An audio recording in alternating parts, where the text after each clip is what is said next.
share my screen. Give me 1 second.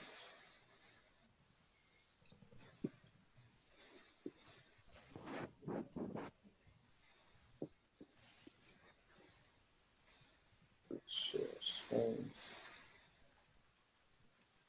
Desktop 2. Share.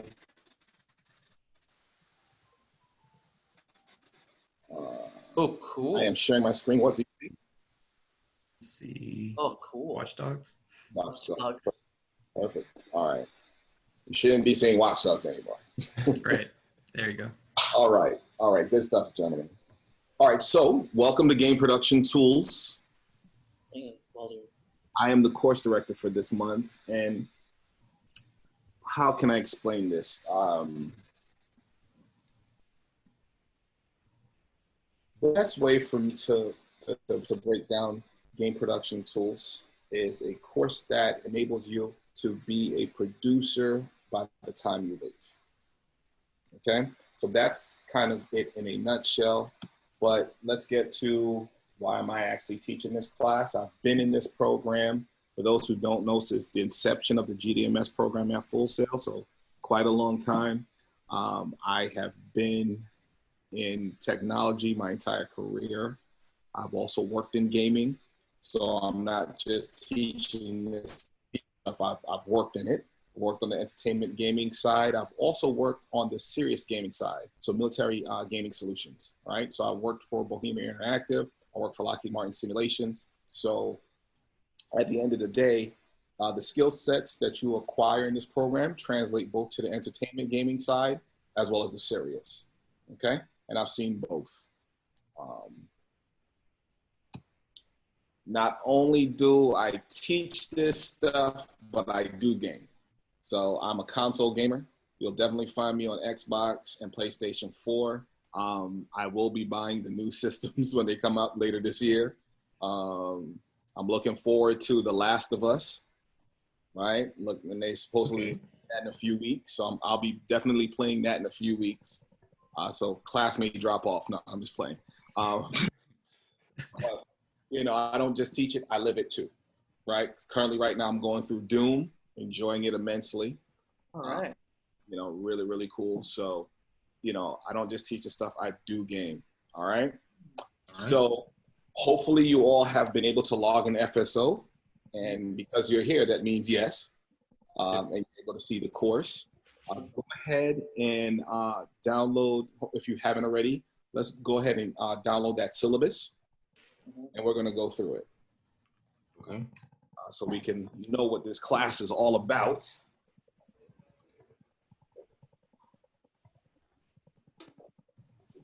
All right. All right. So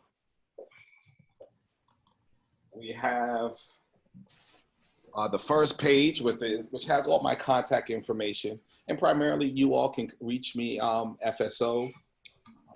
That, you know, all messages pop up on FSO, and I'm able to get an email, so you can communicate with me primarily through FSO. You can also utilize email direct. Unfortunately, once again, we can't meet in person. However, if we need to have schedule a meeting, we can do that at any time utilizing Zoom for the most part. Now, I'm hoping you all have, I'm gonna kind of jump ahead. I'm hoping you all have the books. Did they mail you a 50-page book? Yeah. Yep. Awesome. Awesome. Okay, great. Next thing I need to check on, did you all download Microsoft Project? No. Those who have PCs. No. No. Well, I tried, but they said I need to buy it. No, Verdan, you don't. Okay. Yeah, there's a weird way that you have to go about getting it, though. Okay, so real quick, is the link not in the welcome section of FSO? I think I updated it with a Microsoft Project site that you go to as students of Full Sail, where you should be able to get the free software as students. Is it not there? No. I'm seeing there's a Celic and a Black Banshee link, but there is no other link in welcome. That's for the caps. Is it under welcome? Okay. It's under welcome. Should be in the welcome section.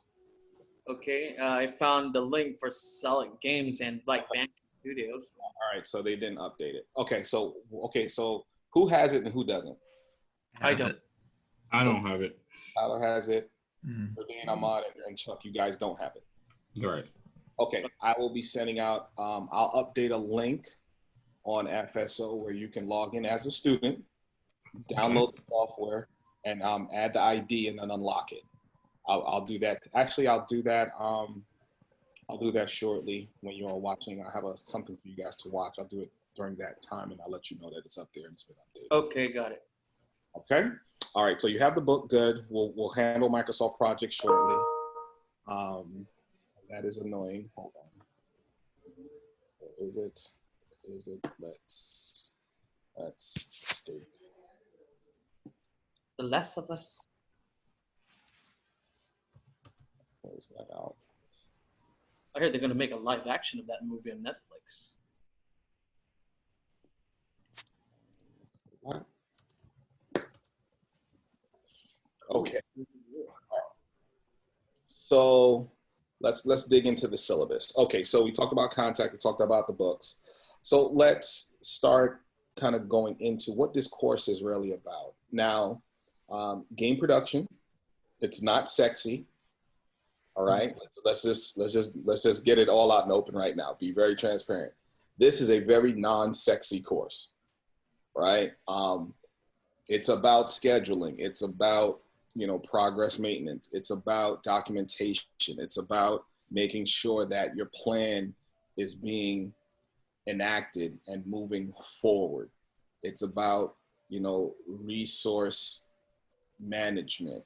All right. It's all these different things that if you've ever watched G4, they never talk about. Right? They don't showcase that. No one says, "Oh, I have an awesome schedule. Come to my." No, they don't do that. Right? However, these are the things that you have to do to get those wonderful games out. Right? So when we talk about like The Last of Us Part 2, yeah, we see some great cutscenes. We see great animations. We see some great environments. The narrative is amazing, right? We're all looking forward to it. However, they don't really go into the soup and nuts and the detail when it comes to the scheduling and the quality control and the making sure that all those things come together. There is a lot of work. And I tell people it's a lot of unfun work that takes place in the background to make a fun game, right? And this is what you'll learn in this class. And I want to be very clear. How many of you guys are, what's your, background? Tech? We got any tech guys on the Zoom? Tech? Okay, awesome. Art? Yeah. Okay, all right. Design? Great. If you all, when you get into your careers and you mature through your careers and you want to advance, and you do advance, you're going to be in leadership positions where it's not just going to be building content. It's going to be management of said content.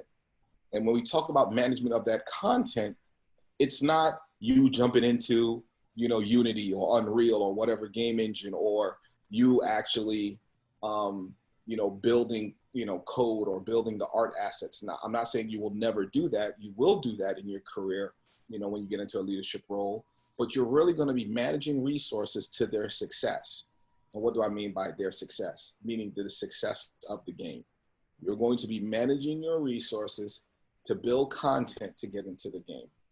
The difference between good to great games, and I don't even consider bad games because they're just bad, but good to great games is amount of content, right? When you talk about great games, it's a lot of story, a lot of different decision systems built in. It's a lot of different, smaller sub-arcs that support the big major arc of the story, all those different things. So, you all have to understand that this what you learn in this class, even though it's not fun, even though it is tedious, it is monotonous. I'm just going to put it out on the first day. Yes, it is. It's Excel. It's Microsoft Project. If you use Project in, what is it, Dr. Lester's class, Lester's class. We're going to definitely go more in depth, but you have to understand these are the non-sexy things you have to do in game production to make that sexy game. Lack of better words, right? So it's a lot of Excel, building our documentation. It's going to be Microsoft Project. For those in different capstones, Microsoft Project is not the only production tool. Some of you might be using Jira. Some of you might be using Handsoft. Some of you might be using Rally version 1. There's tons of production tools, right?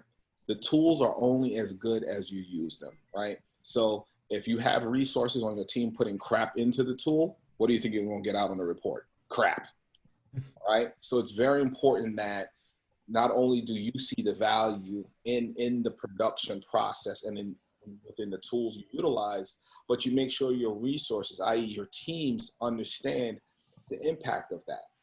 You know, as a producer, you're not some king on a throne, you know, talking to your lower servants, telling them what to do. No, you're working within your team. You're being a servant leader, making sure they have everything they need to build the content for your game. Because at the end of the day, a producer is judged on the quality of the overall game. Is it feature rich or is it feature poor? While a tech person, a technical resource, all you gotta do is take a test, right? You know, you write lines of code, people see how efficient you are, right? The better programmers are the programmers who can write more complicated strings of code. So that means less lines of code, right? Artists, they get judged on their what? Their portfolio, right? So even if you have a sucky game, if you have an awesome portfolio, you will still get hired, right? However, no one goes to the producer and says, let me see your schedule. Oh my God, that is a beautiful MPP file. No one's gonna do that. They're gonna say, oh, you are a producer. Tyler, you are a producer, cool. Which game did you work on? Oh, I worked on a game called Turd. Oh yeah, that bad game. Oh, right? So, you know, and they're gonna ask, so as a producer, what happened to that game? Because it was really, it got a Metacritic rating of a 4. What happened? And as a producer, if you can't logically tell someone what happened on that production, hey, you know what? The CEO cut the budget, you know, 20 people quit. Like, if you can't show a logical connection of why that game came out to being a turd, then, you know, it falls back on you. What I tell anyone who wants to be a producer, it is a thankless job. Why? Through production, you are hated. Why? Because you're making people work. So all the way through production, you are hated. They don't like you. You're a tyrant. You're the worst person on the planet. And then when that great game is released and everybody's giving the game great reviews and people are getting accolades, that's when everybody loves you. And you're looking at the same people as if you said you'd kill me, right? You know, you threw my lunch in the trash. And they'll forget all about that. And all they'll remember is that they put out a great game. So as a producer, you know, that's your role, managing the team to their success, making sure that the game that you put out is the best game possible. And you have to manage all those different aspects. You have to manage the tech, you have to manage the art, you have to manage the quality, you have to manage all those different things, because at the end of the day, as a producer, you are a production leader of that team and you have to manage them, right? So what can I say about this course? This course gives you that skill set.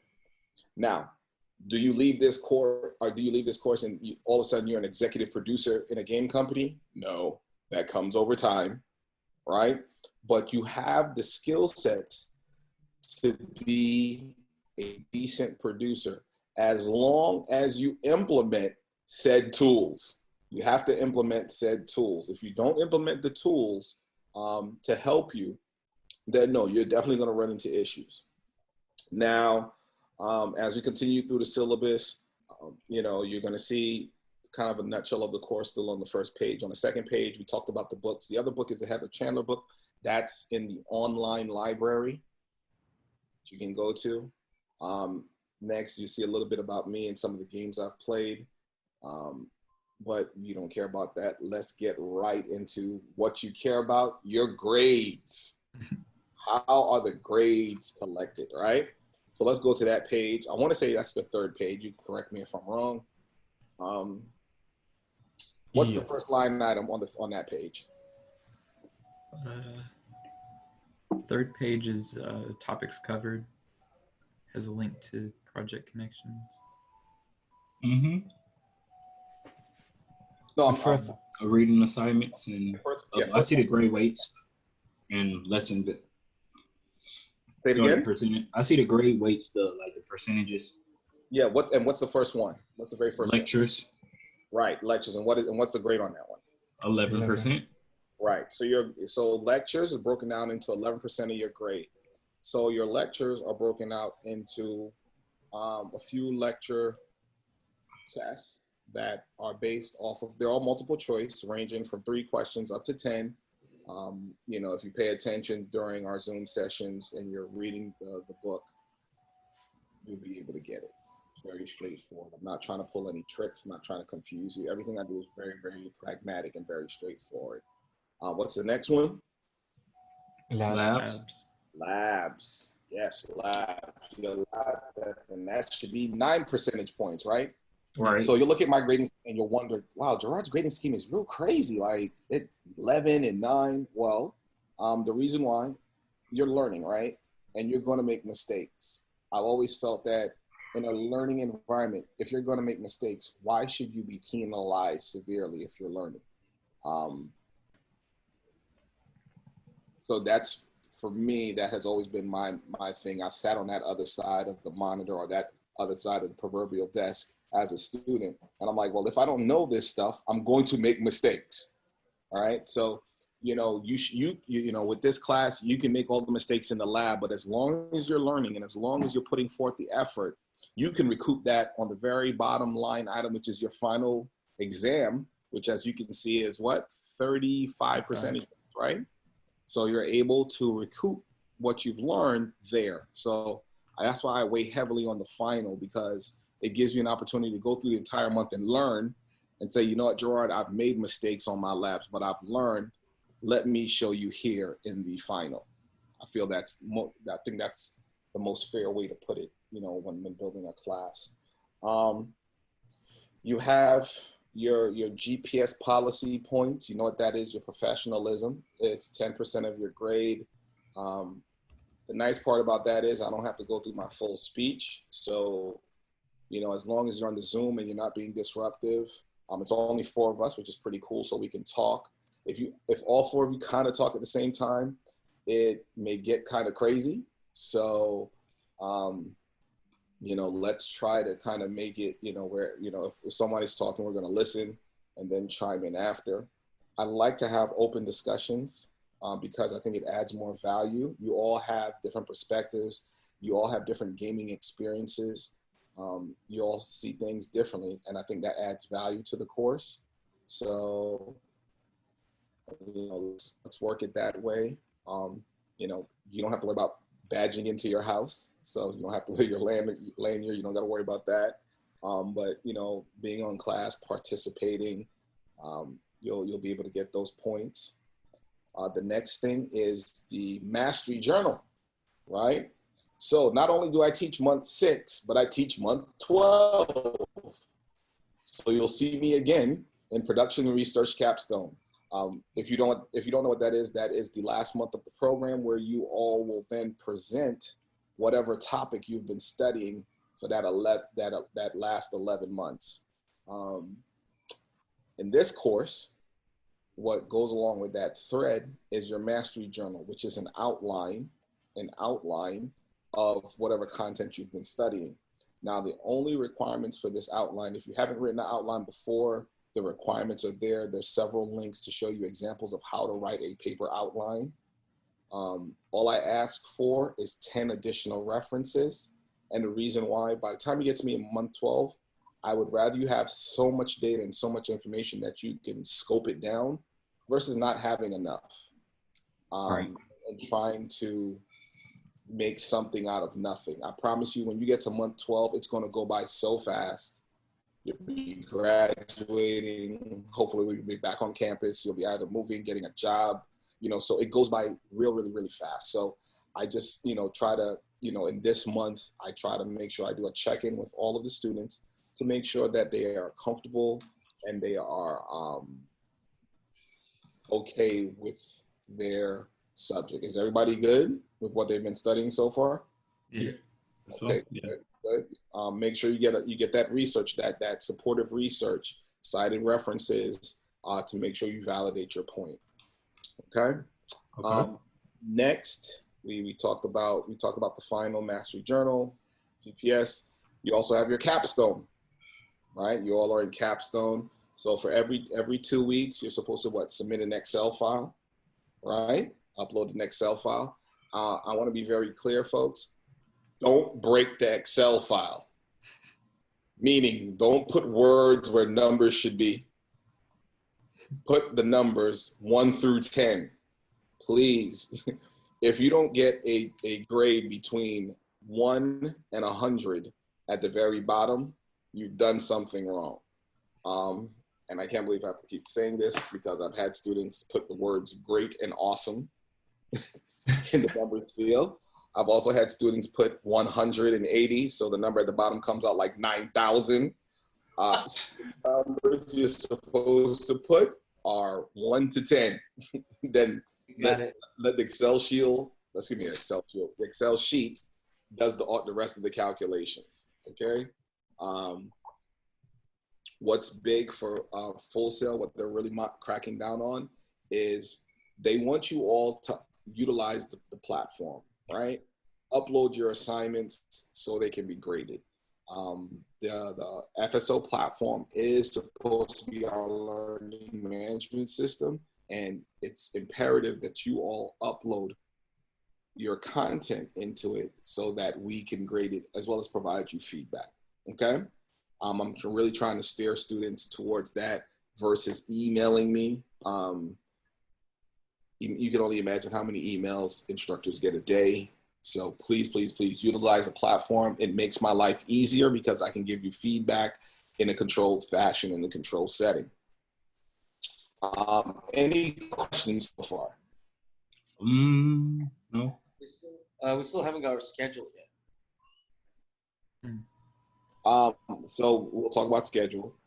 We will meet every Monday. So you're already you're in your capstone section of the degree. So we meet 4 times for the month. So we'll be meeting every Monday this month, except for the 25th.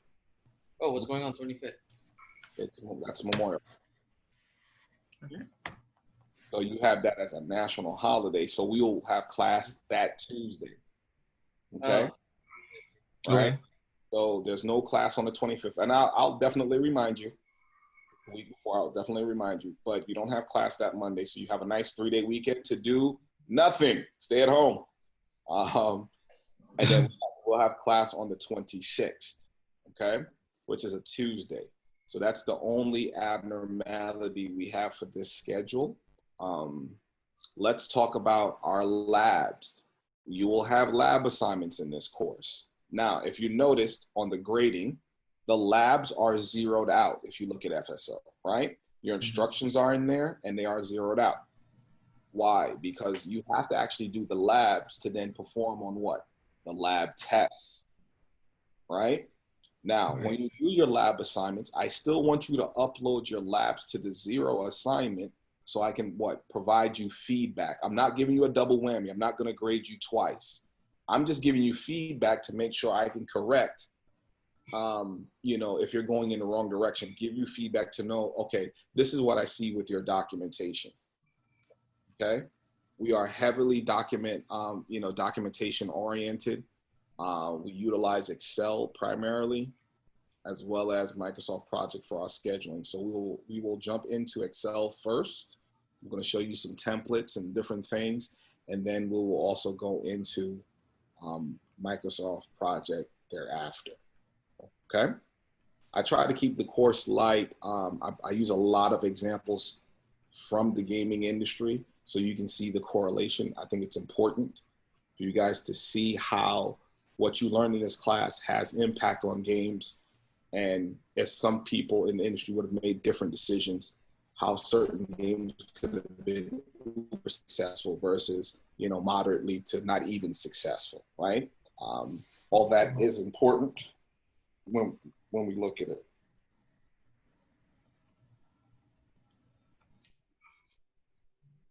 Okay. Okay. What else? What else? What else? Trying to think. Did I hit everything on there? Yeah, I think I hit everything. And you all have the book, which is great. So let's jump right into roles. Roles. Now, roles are very important. Those are the kind of the titles that you'll give your resources while working for you. Now, the roles that you see here on this page are what I call the foundational roles of a studio. So not only are we going to talk about single A, double A, triple A studios, as well as, the big simulation companies, we have to look at, even the smaller indie studios that are doing some phenomenal work and releasing games on Steam and as well as on the mobile platform, right? And when you think about these smaller indie studios, they don't have big budgets for 200 employees or 50 employees or 75. It might be a 5-person, 7-person, 10-person studio, right? Now, when we look at that, you have a bunch of senior individuals primarily. So you'll have an executive producer. That's a primary role. And what you'll find about your executive producer, he or she has over 10 years worth of experience, has been on over 15 game titles released. And notice the one title you don't see there is designer, right? You notice how designer's not there? The reason why is because at a smaller studio, your EP has a design background. Your EP has a design background, whether it be narrative, level, game overall, they have a design background. So at a smaller studio, your EP would have the responsibilities of being able to create that unique IP. Now, when you start talking about studios like id or Square Enix or Bethesda, or Epic, those larger AAA multi, billion-dollar studios, they have a design group, right? And notice what I just said. I didn't say design person. I said design group, right? Granted, you may have multiple lead designers in that studio, but you'd have a design group creating a unique IP, and they work together. Now, going back to this list, your executive producer, he or she comes up with a global vision of a game, and then the producer, you guys, could be graduates out of a master's degree program, could be folks who, have taken their career through, quality, doing testing, lead, move up to associate, assistant producer, etc. The producer, it has to execute against the EP's vision. What do we mean by execute? Everything you're going to learn in this class, making sure you build a schedule, making sure you manage the resources, making sure the game quality is at the level the studio requires, making sure that the game is progressing in production at or above your schedule, right? That's a role of a producer. And I want to be very clear, gentlemen, there are no longer one producer teams. There are multiple producers on these games now, right? These games are so large. I don't know, Tyler, Verdane, Ahmad, Chuck, what games are you guys playing right now? Final Fantasy VII Remake. I've been playing a lot of GTA Online lately. Okay. Ahmad, you said Final Fantasy? Yes, 7, the remake. Okay, all right. Tyler? I just beat it. Yeah, I just beat it. Whenever I have time, I've been trying to play Persona 5 Royal. Okay, Persona 5 Royal. Verdane, what game are you on? Well, I'm going between 3 games, League, Greedfall, and Valorant. Okay. Now, what I want you guys to do when you have a moment between your gameplays, go and look at the credit screen. Just look at the credit screen. And, when you see those roles, look at EP. Sometimes you may have 1 or 2 EPs, but look at how many producers now are on games. It's no longer one person on a game as a producer. They have multiple producers. But just, for all shits and giggles, just go take a look at the credits and just kind of watch the roles. Now, it's going to be a lot of people, I promise you, especially you guys laid out some big AAA games. You're going to see a lot of people, right? But just take a look at that, and you'll see what I'm talking about. So the technical director and art director, they are the yin and the yang of the studio. So your technical director owns everything technology-wise within your studio. So he or she also has 10 years worth of experience, have been on over 15 plus game titles, and they are the subject matter experts on everything tech, i.e. the engine of that studio, right? So whether you guys are utilizing Unity or Unreal or studio, owned, studio developed, unique engine, that technical director is the one who knows everything there is about that engine, right? So when your EP comes in with this great idea, hey guys, we need to make a first-person shooter, 24 environmental change, we need razor blade rain, and oh, by the way, I want to jump from world to world in the game, and we need to have parkour. Yeah, the technical director says, sounds like an awesome idea. Our engine can't do that. And we need about 6 months, and I need these 10 people to go sit in the corner to give you all that type of functionality to build into the engine so you can do that wonderful game you want to create. And your technical director, he or she stacks and ranks the programmers. They design and develop the exams and tests for the studio to when people want to be hired. They create the learning schedule for the programmers to learn the new technology that's coming out. So, the technical director has a very, very robust, role of responsibilities.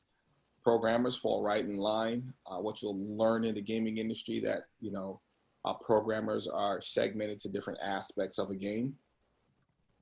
And you'll see that, you still have the different types of programmers, junior, mid, senior, but, they'll all own an aspect of the game. They'll have some form of tool they utilize, Visual Studio, to working in Unity, working on Unreal, or working in the ad hoc studios engine, creating multiple branches into the trunk, etc.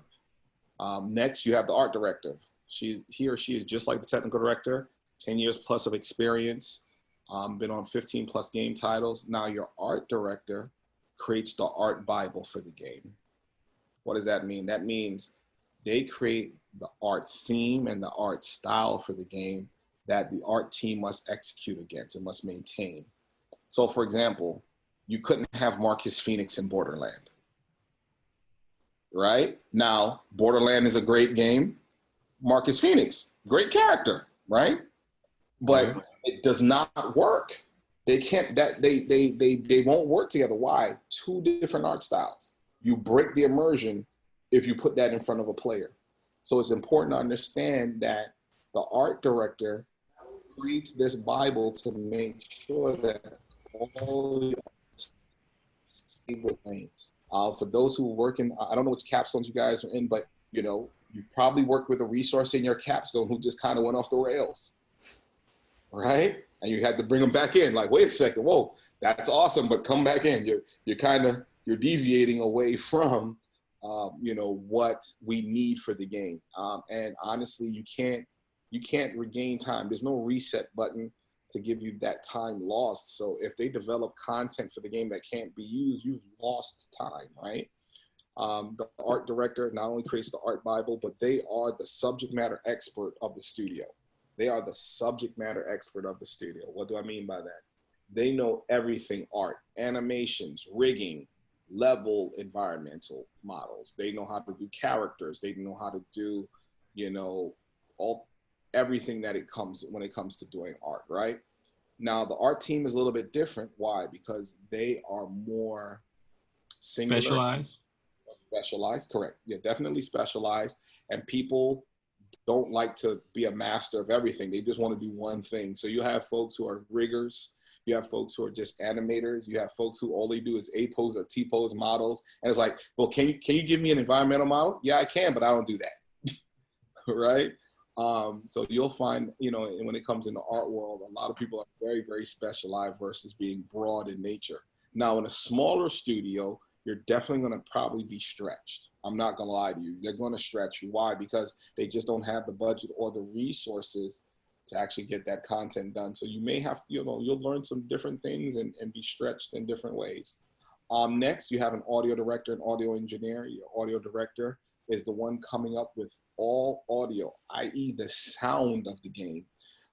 What you'll find with the audio director, they have a musical composition background. So that means they can write music and create music,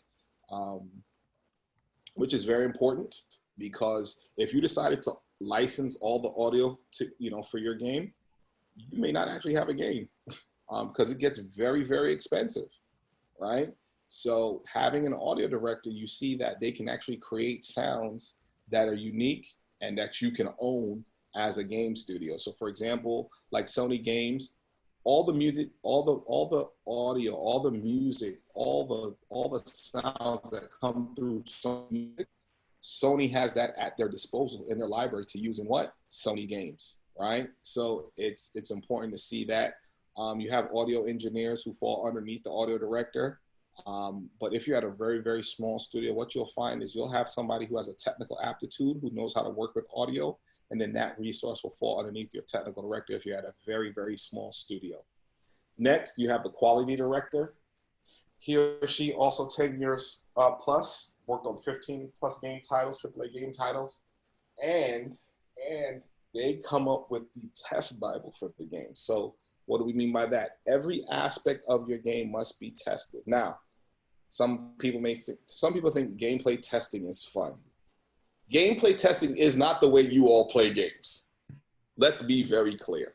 It is not. It is very regimented. It is very specific. It is very detailed.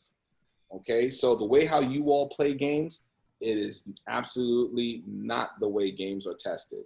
Games are tested in a very specific and unique manner because it's important. So I'll give you an example. How many of you guys have played Halo? Or seen it? Yeah. Right? Yeah. So literally somebody had to play Halo with pistol all the way through. Except for the parts where, of course, you get into a vehicle or you have to use some of the bigger guns just to get through the level. But primarily, they had to play the game with only pistol, not changing from any other weapon but pistol. And then they had to go through the same game and play with just a sniper rifle. So it may sound fun, say I'm going to gameplay test, but when they start putting those restrictions on you, it's not as fun, right? It's like going to your favorite restaurant and they're like, yeah, so by the way, all you can really do is drink water and eat the lettuce. I can't have anything. Nope. You need to just go and drink all the water and lettuce. All right, so you go back again. Yeah, this time, orange juice and lettuce. Great.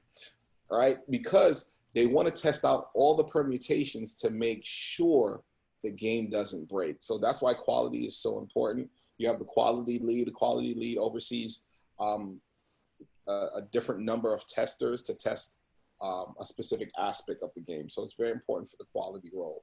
So you'll see the last role there is the DD and DM role. That's the role I had when I was at EA. Yes, I worked at EA. I worked on Madden. I worked on NASCAR. I was there for AFL. I was there for their Superman debacle. So, I was able to, see the different games and game development. I was on the mobile side, so I was on PlayStation Portable, Game Boy Advance, Game Boy NES, PC. So those were the titles that I owned while I was at EA. Okay. Mm-hmm. So as we go on, right now, I want to show you guys a video. It's the Gears of War 2 video. So hopefully you've either played Gears of War. If not, that sucks on you. Great game. And it should be something that you all would like if you like third-person shooters. So I'm a shooter guy. So I like first-person, third-person shooters. I'm low-key getting an Xbox feel from you mentioning Halo and Gears. Yeah. I'm an Xbox guy. Now, don't get me wrong. I got a PlayStation. I got one, but only because I got my arm twisted to get it. Yeah, I'm definitely an Xbox guy. Let me know. Can you hear it? Yeah. Loud and clear. Awesome.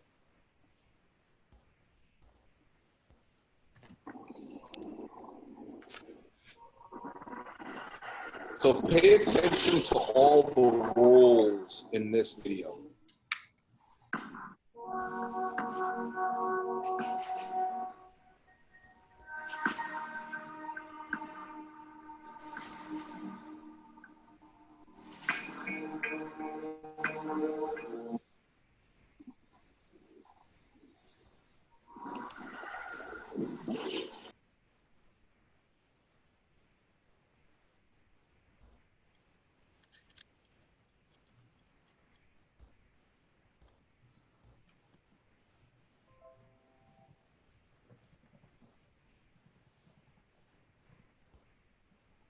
I don't think we can hear it. Oh yeah, we can't hear it if you mute yourself.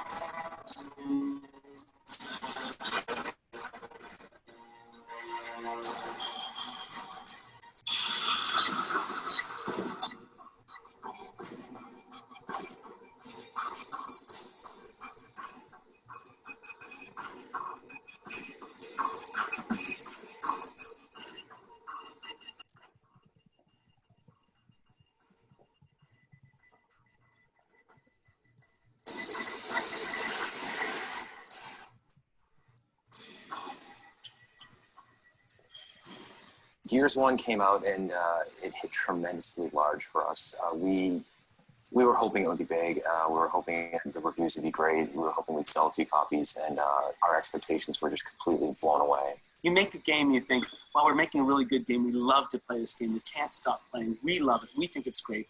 But it's really the fans who decide how successful you're going to be. And we were extremely fortunate. We caught the right wave, and people loved the game, and we got great review scores, and you can't ask for anything better than that. We were hoping for the best, and you know, kind of towards the end of the project, we were just getting really giddy and excited. We really hoped that other people would feel the same way. I wasn't terribly surprised with the success of Gears of War only because of how fun it was to play as we were making it.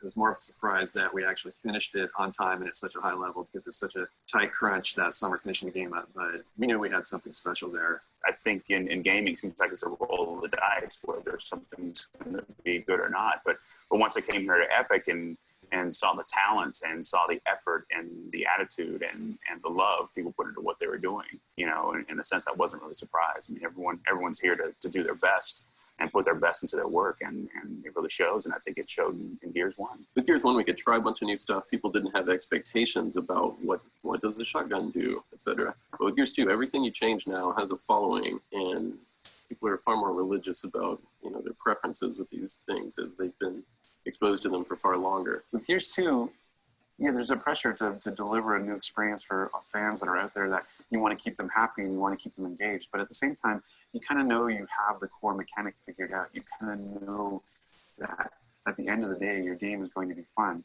The question is, can you just deliver that new and exciting part that will keep people engaged? The first Gears was very much kind of a summer blockbuster type of narrative, and the sequel is, of course, that kind of roller coaster ride.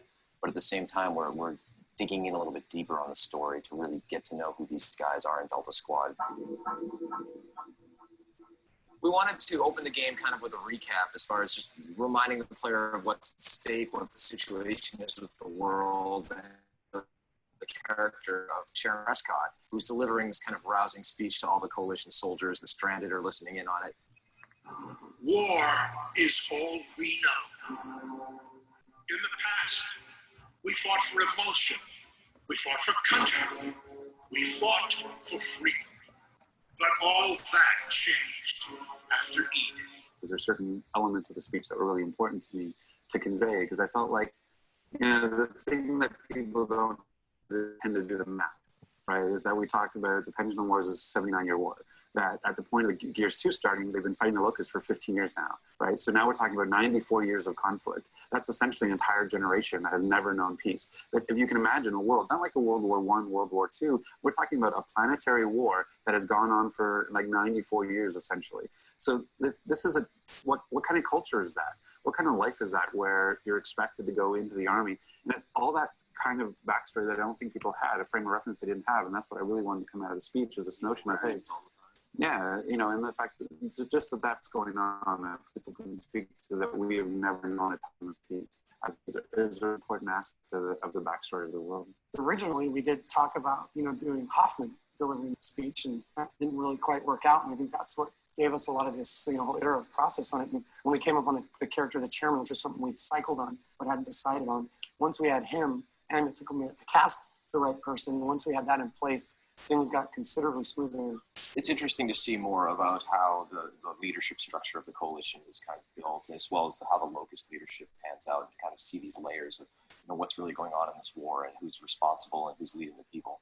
Right away, these guys came with, as I came onto the story, was the Maria, and I think has become kind of the anchor in a lot of ways for the human part of the story, because we have this big macro story, this larger war that's going on with humanity and the locust. But then I think it's really great to have this anchor with the Maria's story, and inevitably there's some dark parts to that.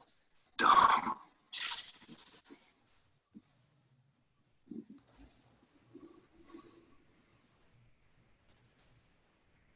There's nothing darker than a man finding his significant other completely incapacitated and then having to do the only thing he can. And it's really heavy stuff. And watching the scene to this day still gives me chills. Well, and it's interesting because as we shoot this, we have no idea what really everyone's reaction is going to be to it. And I think that's going to be really interesting to see, because I know it's going to be something that's going to be talked about. And it's not something you see, hell, even in any media very often, especially visual media, let alone a game. Having the sort of the best friend role go through the deeper moment, because it's kind of more interesting for the player to witness it, as opposed to, you can't push that on, onto the player to say, okay, this is your wife, don't you? Really? What? And it's easier to make him be a witness, and at the same time, it is nicer to take a second, pseudo-secondary character like Dom, and sort of raise their importance in the story. I thought was really cool too.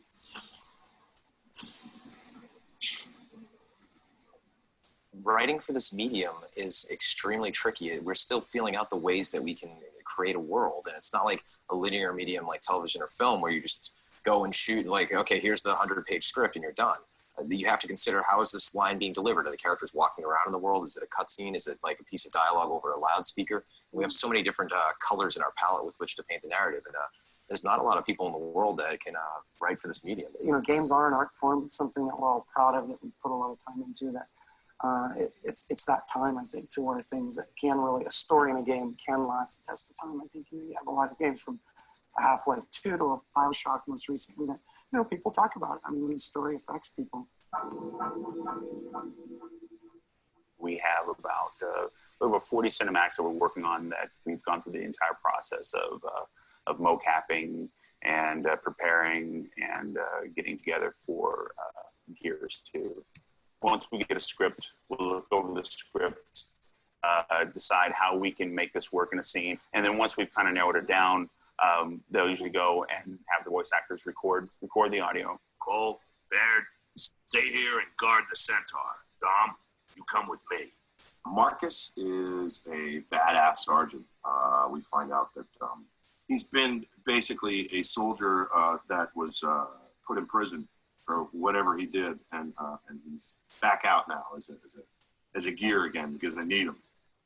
What's interesting about building on this character, from the first game to the second game, it's just different because we just see him growing. We see the relationship between himself and Dom and Cole and Baird. Everybody in the crew that you didn't really get to see before, and it's just it's a little bit more intricate a plot line.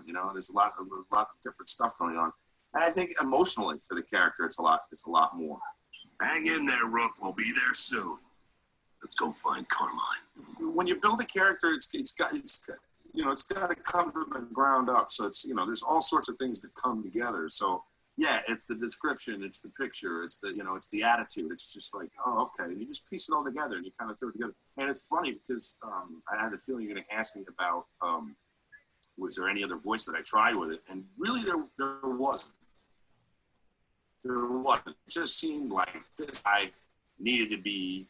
That was it, right here. Boom, taking care of business. And that's just kind of where I went with it. Dominic Santiago is Marcus Phoenix's best friend and ally, and he's one of the protagonists in Gears of War and Gears of War 2. He has got a lot of experience in the field fighting the Locust, and he's a kick-ass guy. The voice really came from making it all really real. The idea that, you know, you could die at any moment, that when there's battle, it's really real, and you know, not really going over the top, but making sure that you make it a sincere situation, that you really are in combat, that you really are caring about your friends, that you've got, if the stakes are high in the scene, that they really are high, that, you know, you can hear that in the voice. Ah! God damn it! He's got so many personal, not demons, but things that are going on in his head that he doesn't necessarily share with Marcus or share with the other characters. And for example, in Gears of War 2, there's the very, very real thing with Maria, that he's been searching. One of the main reasons, if not the main reason, why he's been at it and fighting and going through all of this, is that he's got a missing wife, a loved one. I'll catch up with you in a sec, Marcus. All right? Yeah, whatever you need. Guys.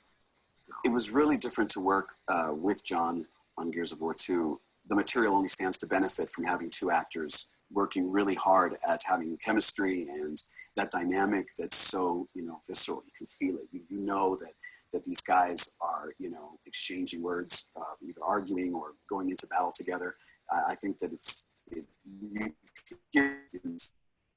Augustus Cole is he's a soldier in the game who is ex-thrash ball player. You know, what we know today is football. And he's just rough and tough, and he's cocky, he's arrogant, he's confident, smart. He's everything rolled into one. He's just a badass soldier, and he's a team player. I just try to just tap into what that person would sound like. So I tried different voices, and then I end up selling on like just real graspy, deep. You know, he's kind of excited. You know, I'm the Cold Train, baby. You know, oh yeah, baby, this train is running on time. The writing in Gears of War is just incredible. Every character has his own identity. I think it's great. Cole has his own, you know, he has his own way of, you know, laying it out there. And Marcus, and you know, I think that the writing, you know, supports the acting. It all comes together. That's why we're number one.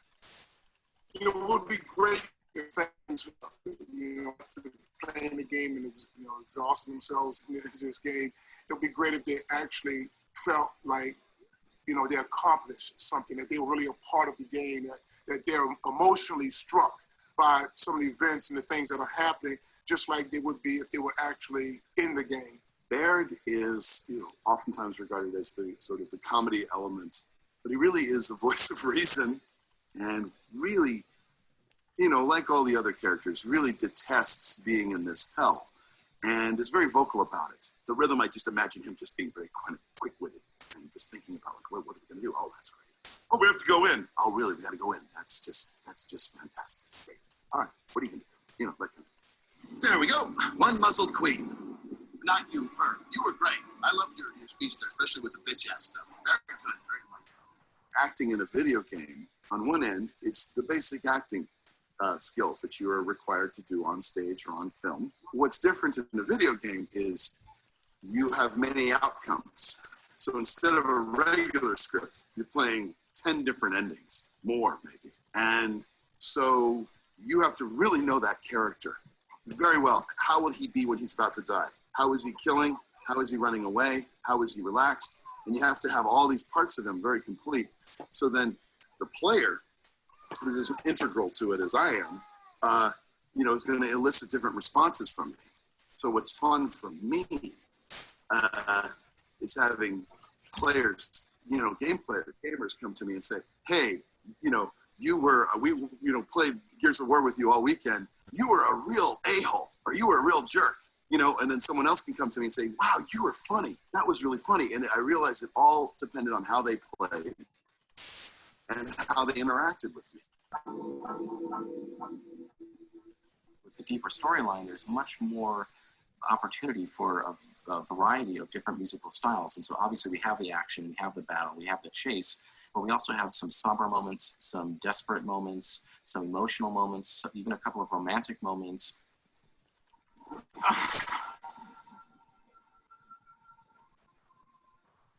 We recorded the score at Skywalker Ranch out in California, And it was done in 2 different sessions. The first session was recording the orchestra, which is essentially a big string section, big brass and woodwind section together.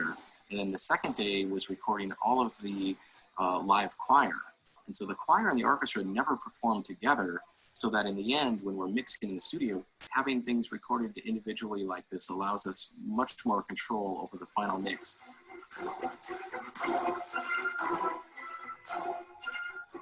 I wanted to build around sort of the film style that I like to use, which is, you have you have this mass of 100 different people performing, and it just gives the music a weight and an importance that I think this game deserves. Most of the projects I work on, I get my inspiration from the visuals, and I get a lot of inspiration from the people themselves who are creating the game. The game designers specifically said to me, or they explained the concept of destroyed beauty, and how, you know, there are, all the landscapes are very beautiful, but they've clearly been ravaged by war and by beasts, locusts, and all these things. And they wanted me to translate that into music.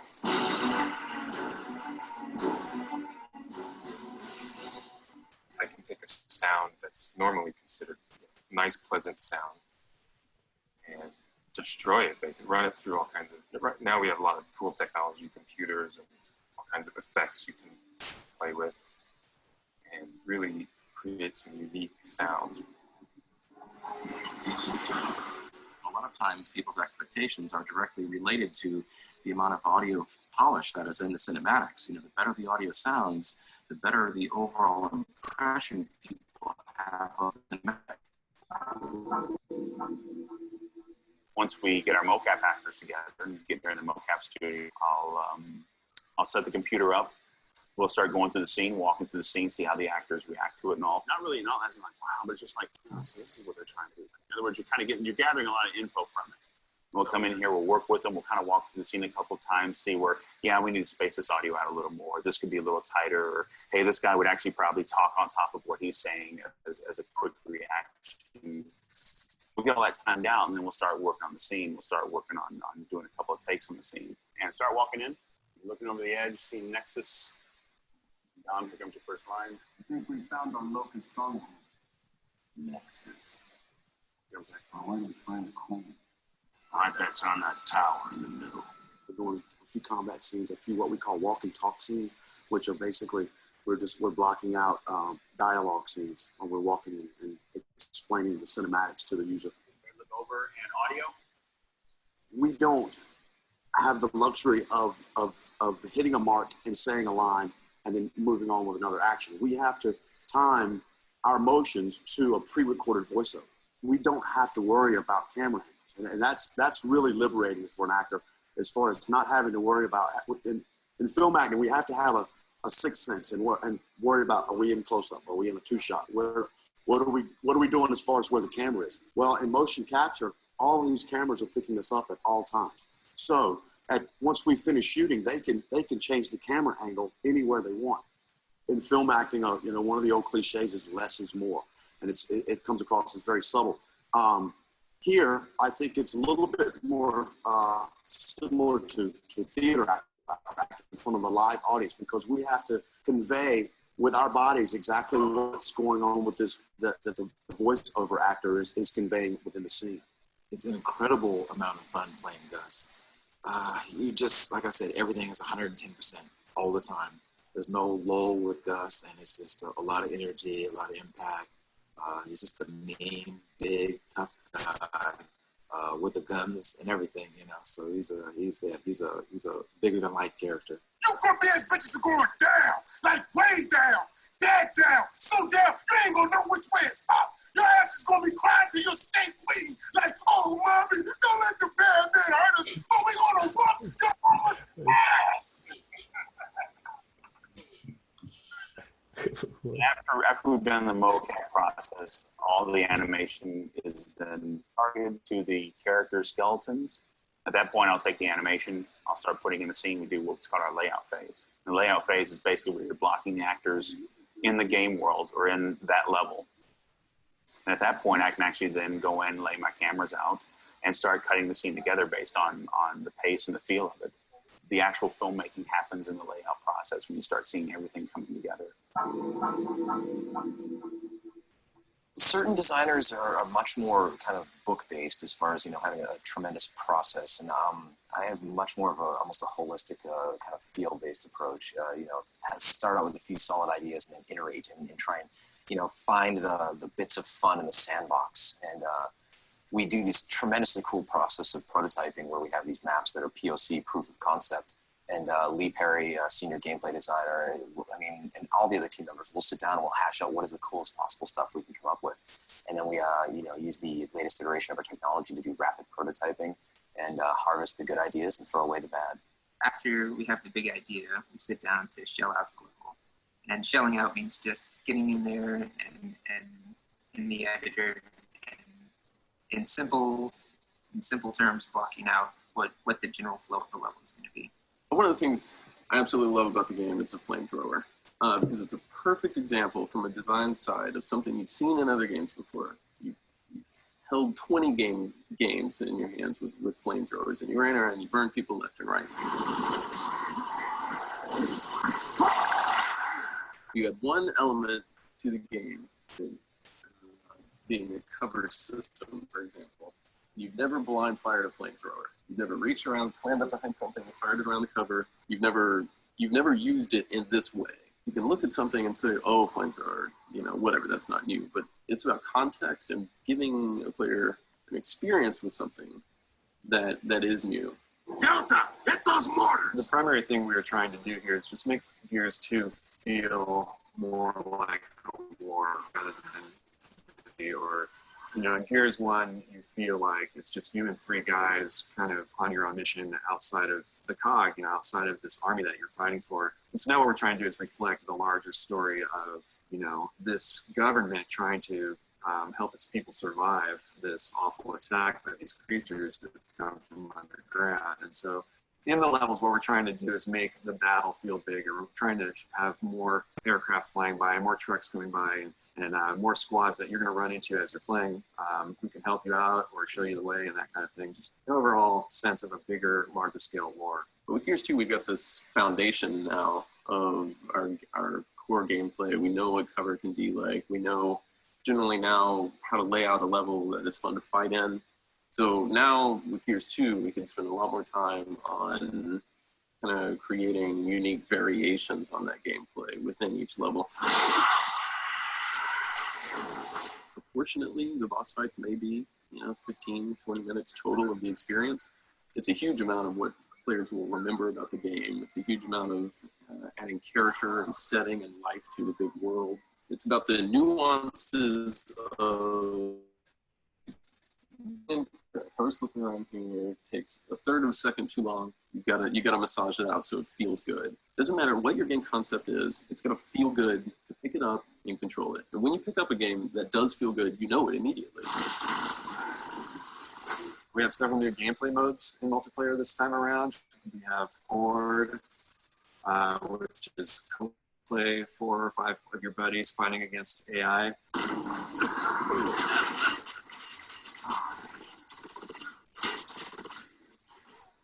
We have a new mode called Wingman, and this is basically 2 versus 2, 2. And so it's 10 guys fighting in pairs where just you and your buddy have to survive as long as you can. Normally when you're playing like Warzone, which is now 5-on-5, there's 5 enemies for you to take out, and you have 4 buddies that might also take out those enemies. Now in Wingman, I just have 1 friend, and there's 8 other guys that I can take out. And the second you spawn in a Wingman match, you have to be careful and watch your 6 because people are running around and taking each other out from the get-go, and it's tremendously exciting. We have another mode where you have to, it's similar to capture the flag, but this time the flag is actually alive and trying to kill you, and so you have to hunt this guy down and grab him and bring him back to your base in order to win. Most multiplayer games have a capture the flag game. This doesn't really fit in the Gears universe.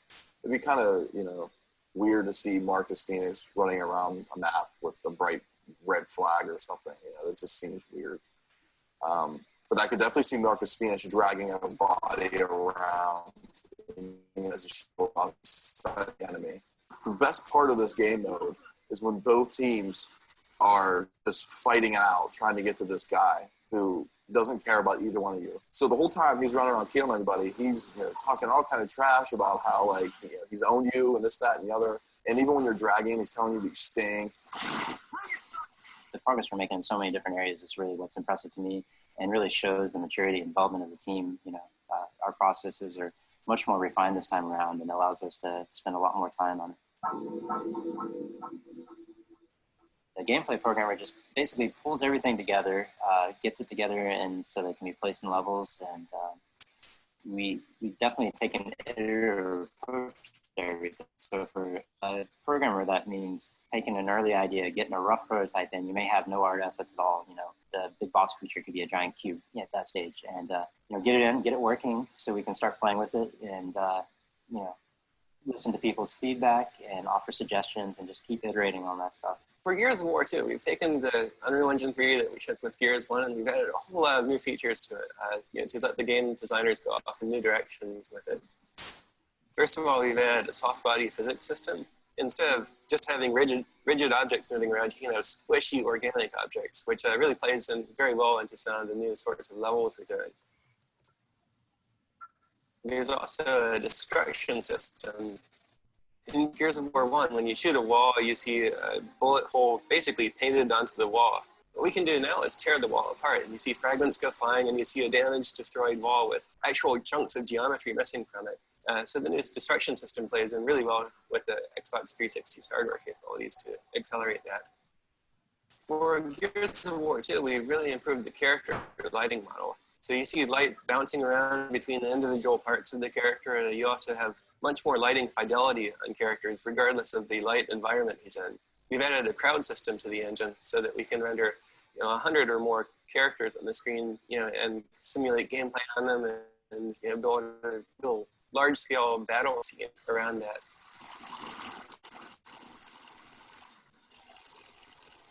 Gears 1 was a highly visual game and had some awesome graphics. And with Gears 2, we really want to continue that and raise the bar. We sit down with design, and they come up with a story arc and stories and characters and things like that. And then what I do is I'll go back and we'll break that out and start concepting. I'll sit down with the concept artists, and we'll say, hey, we need these creatures, such and such design wants them to behave this way. We'll do a back and forth, and we'll open the feedback loop up. We'll get design in on it. Hey, how's this working? How's that working? We'll riff with those guys, and things will start coming together.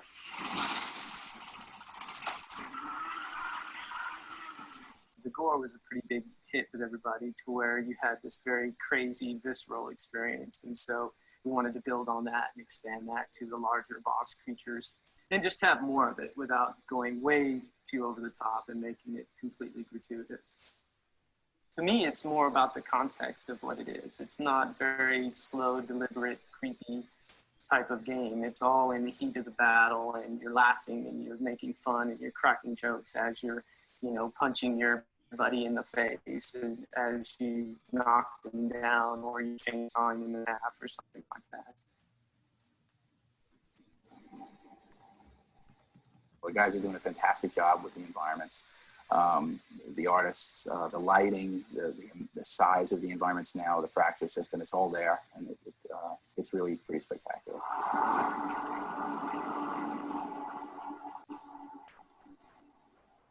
On the Riftworm, for example, we have a lot of this interior, fleshy, organic, really disgusting, environments, and within that map, Marcus is chainsawing through arteries and hearts and all of this.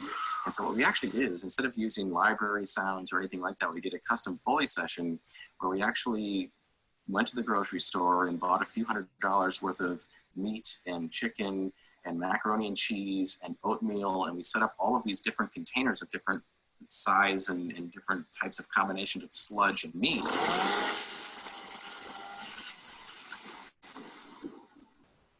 We actually just got messy in there, combining all of these things, stirring it up, throwing it against the wall, and mixing up macaroni and cheese, and a lot of those sounds were created completely from scratch from grocery store objects.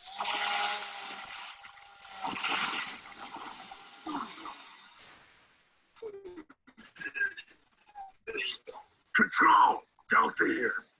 We just,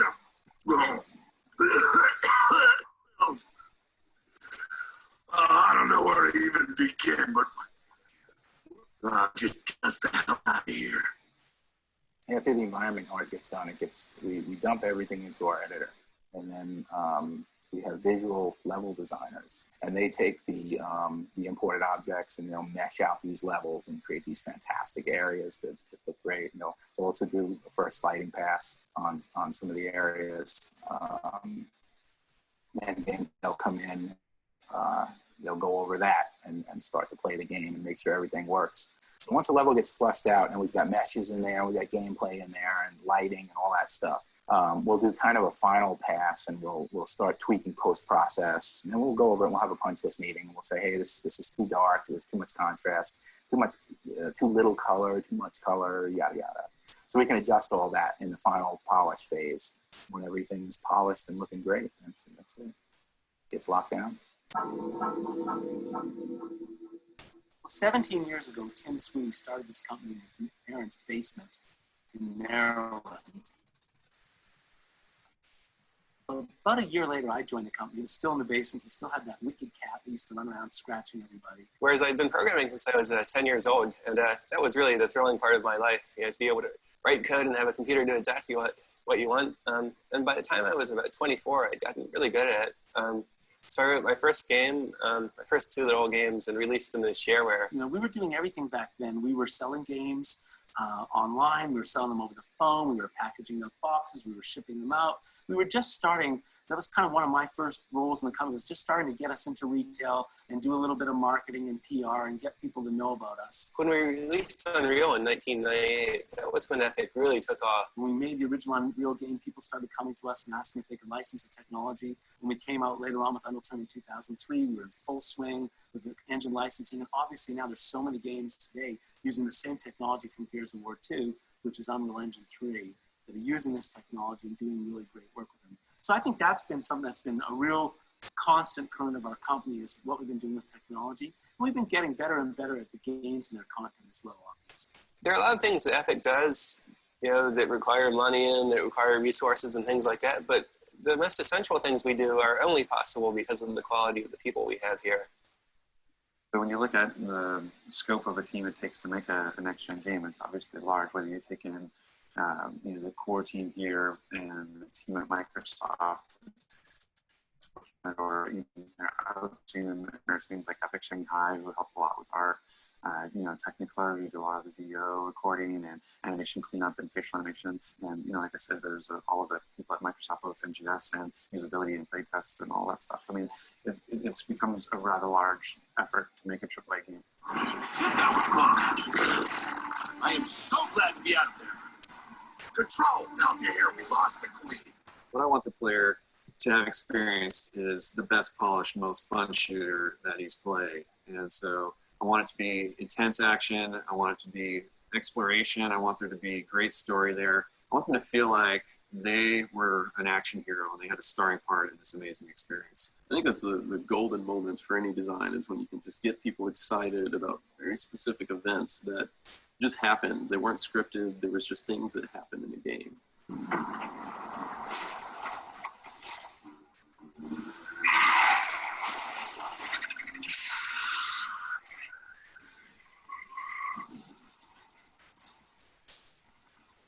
I want them to love the experience. I want them to go in there and just be like, this is hardcore, this is great.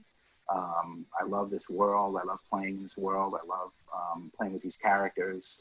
I love the story, the experience, the art, everything. I just want them to come away really enjoying the experience. I want them to feel connected to the characters. I want them to care about Dom and what he just went through, and to understand what's going on with the squad and realize there's more sort of pain here than just a Marine killing, an enemy. We don't have any info after that.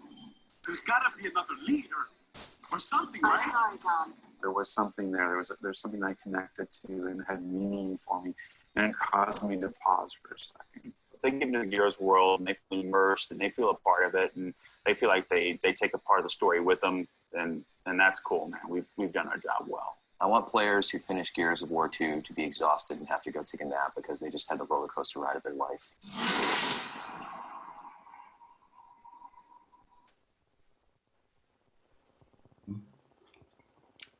What do you guys think? So it's definitely a lot of roles and a lot of work and design, and you could tell they put a lot of effort in the back or the front end of developing the game. Yeah.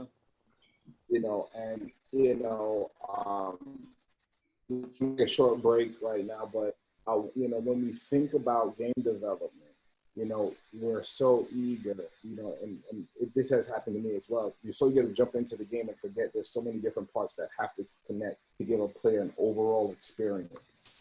From the time that splash screen hits up to the credits, you have to connect all of that, right? It's not that one awesome cutscene. It's not that one boss at the very end that you spent, all this amount of time to rig and make, all these polys on it. It's everything, and then, the one part I wanted to really focus in on is that audio aspect, right?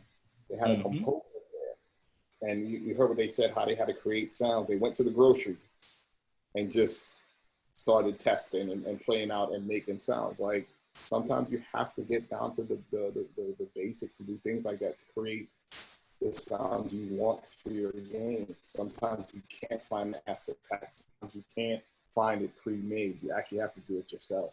Let's go ahead and take a break. I'll give you guys a good 5-minute break, walk around, and we'll come back around 6:30, 6:31. Okay? Okay. Okay. And no, never mind. I'll wait till you come back. Be right back.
Let me see if I can eat something real quick. Real quick.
Oh.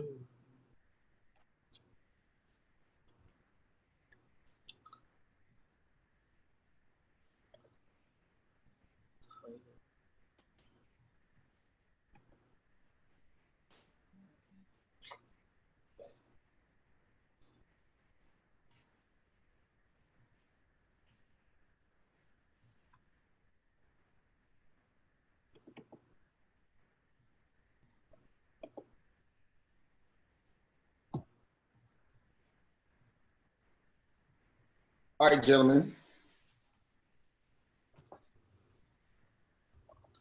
Yes. Yes. The other two, hopefully Verdane and Chuck will come back. Yeah, they'll be back. Oh yeah, I've been here. I've just been eating. Ain't nothing wrong with that. Yeah. It's all right if you got a snack. It's okay.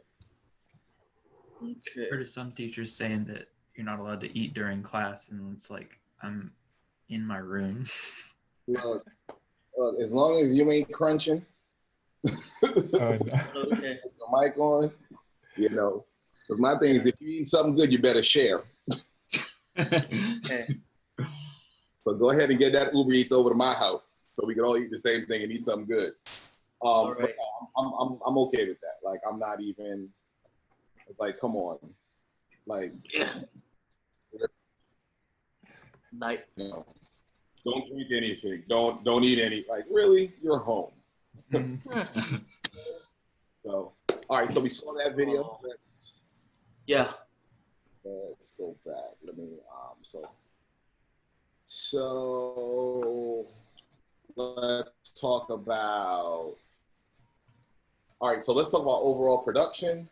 We have the 4 phases in production, which is concept, pre-pro, production, and post-pro. So I want to be very clear with you all that, you know, concept is what you did with Robin, right? So what you all did in Robin's class, coming up with that unique game IP and design, is what you've done in Robin's class. But we don't necessarily do that here because what you have to recognize is we're production. So you have to have whatever that IP is ready to go, okay?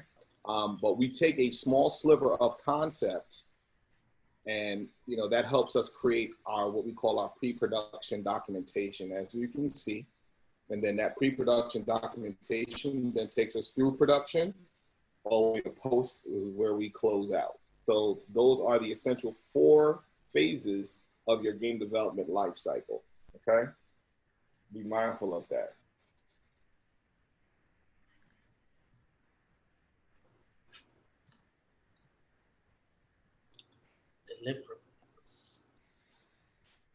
Okay. I wanted, oh, and by the way, I did add to the welcome message the MS Project link that you have to log into. So it's there now. So when you have a chance, go back to that welcome message. It is the 3rd link on that page. You can log in as your student's ID from Full Sail and be able to find Microsoft Project. All right. Under welcome? Yes, it's in welcome. Okay.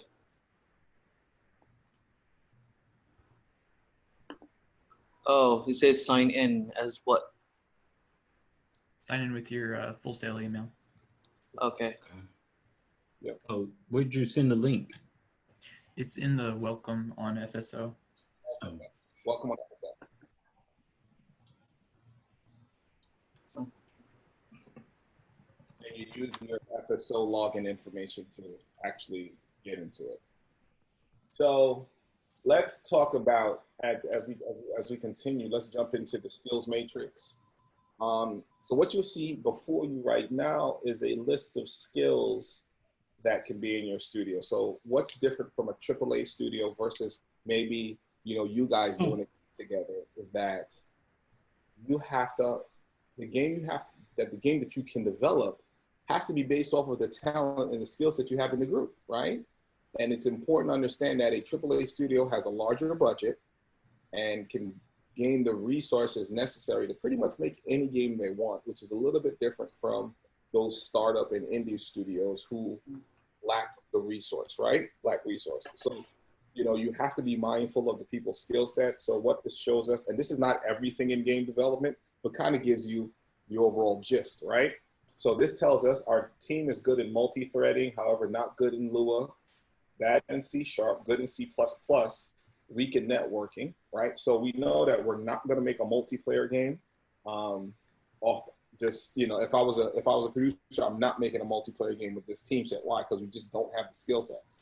And this is something that you have to be mindful of and being very honest as a producer, okay? All right, so let's move it forward. So you'll hear in the industry features, right? And I want you to know, guys, to know everything in the game is a feature. The core of the game, the environments, the characters, the weapons, the menus, the online multiplayer, you know, all those things are features. But what you have to understand is features are derived from requirements, right? They are derived from requirements. And the best way for me to explain it to you is to show you. So I'm going to show you, I have another video. Battlefield 4. Not that one. Another video, let's go to this one. It's a short one. Oh, so I like the character. Studio wants pants. Why do we have to put pants on the hedgehog? American families want to see pants. Yogi Bear didn't wear pants. Yogi Bear didn't wear pants. Well, this is a hedgehog. Either the hedgehog goes pantless or Bobby walks. All right. That cuts the director fee in half. You know, pants might work. Pants? You know how long that'll take? We're talking $1 million pants. Put pants on that hog! Pants it is. You see the pants? I saw the pants. They left the fly down. The hedgehog. I'm really, really happy. I'm happy. The hedgehog. All right, so you know, in a satirical way, I'll ask you guys a question. Did the executive get what she wanted? Wait, I didn't hear the question. Did the executive, the female executive, did she get what she wanted? Yeah. No. Not Yeah. exactly, Yes. but yeah. Yeah. No, we're gonna do this binary, yes or no. Did she get what she wanted? No. Okay, we're gonna say no. No. No, she didn't. She got what she asked for, right? She got what she asked for. She did not get what she wanted. Why? Because her requirement wasn't explicit and clear, right? It was subjective. She just said put pants, and they did that, right? But as gamers, as creatives, what did they do? They put their signature. They put their spin, right? Now, as a person understanding requirements, she should have said, you know what? Okay, I want pants on the hedgehog. It needs to be khaki in color, taper 2 at the ankles, seam going down the legs, all pockets pushed in, button fly closed with a nice belt across the waist. Now, if she gave them those type of requirements, and then they still gave her the psychedelic bell bottoms with the fly open, then it's the studio's fault, right? And what you have to understand, I mean, you know, it's satirical, and they said $1 million pants, but what you guys have to recognize is if your team goes ahead and develops something that you cannot utilize in a game, there's no way to capture that time back. So as a producer, you have to be very, very mindful of that. You have to protect that time like it is gold, like it is money, because the fact of the matter is, when you start game development, time slowly becomes your enemy when you get to your goal. So it's going to be huge. It's going to be very important for you to make sure that you're very measured and very calculated in how your team spends time with whatever they're building, right? Very, very important. So, sorry, wrong laptop. So when we move forward, you'll see this word together. You'll see this word compounded, these words compounded, milestone and deliverable, right? But I want to be very clear, folks. Milestone is one word, deliverable is another. Milestone is a period of time that you define, or that we define in our studio, or you define in your studio. A deliverable is the actual tangible product, i.e. the content, i.e. the feature. So some form of work has to occur for you to get your feature.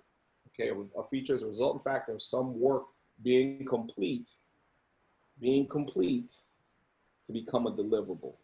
Now, a deliverable is not sitting on somebody's laptop, gentlemen. So somebody showing you a T-pose or A-pose character in Maya, telling you, hey, Verdane, I'm done. You're not done. I need to see it on the platform this character is supposed to be used in. If it's mobile, I need to see it on an iPhone or Android device. If it's for Steam, you need to run an executable to show me. If it's Xbox or PlayStation, I need to run that on a dev kit to make sure that it looks the way it's supposed to look. So the 3-word moniker that you should remember: uploaded, played, displayed. Uploaded, played, displayed. I need to upload it into the server somewhere or into the build. Video games are an engaging medium, so you need to play it. And then 3, right? Displayed. You need to see it, and so it could be the Rumble pack if you use the Rumble and the Rumble pack on your controller. If you see it, if you hear it, it's being displayed back to the player, right? Uploaded, played, displayed. That's how you know you have a feature in game. That is the only way you know you have a feature in game. And when I say played on the platform it is supposed to be released on. I can't stress that enough. Testing is vitally important to your career in gaming. Next, milestone planning. This is a huge part of your role as a producer, building the plan that the team will execute against. I can't stress it enough. Your time, the plan has to encourage momentum. You want progress.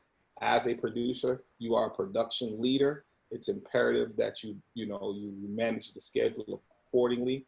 You have to hold your teammates responsible and accountable for the work that they're doing, gentlemen. I can't stress that enough.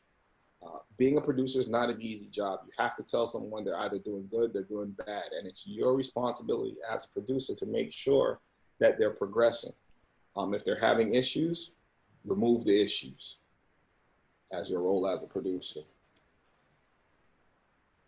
Now, a hard part of the job is this: cut.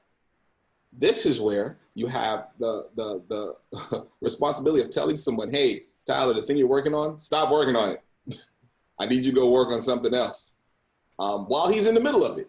Mm-hmm. Why? Because as a producer, you're managing the schedule and you're looking at different things that are, that will happen. So you have to make sure that, all your resources are working on things that are what we call core or essential to the game. When it comes to cut, there's things that you have to do. And I'm sorry. Oh, by the way, all this is in the that textbook that you have. Mm-hmm. Yeah, the cut. So if you open up that book, go into cut. You need to after tonight read along with the items that go with cut as a producer. There are going to be things that you have to do prior to getting into what we call the cut session. When you get into the cut session with the team, you're going to have to do certain things with them to bring them up to the same level where you see things. What you guys are going to realize in gaming, when people start working on the things that they have to build for the game, they get tunnel vision.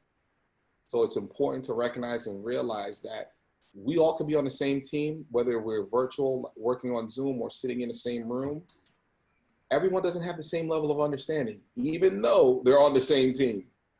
All right? People get tunnel vision. People get very, very focused or hyper-focused on what they're working on and working on only.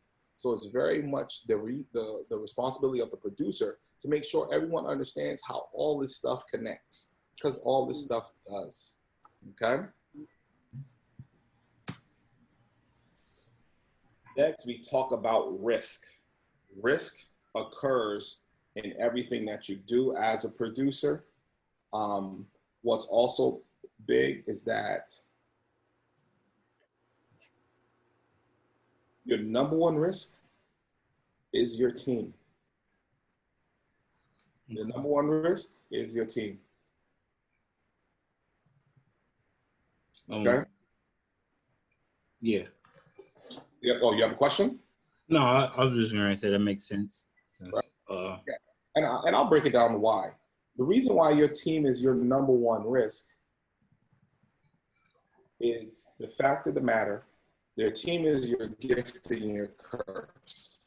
They're developing content for your game.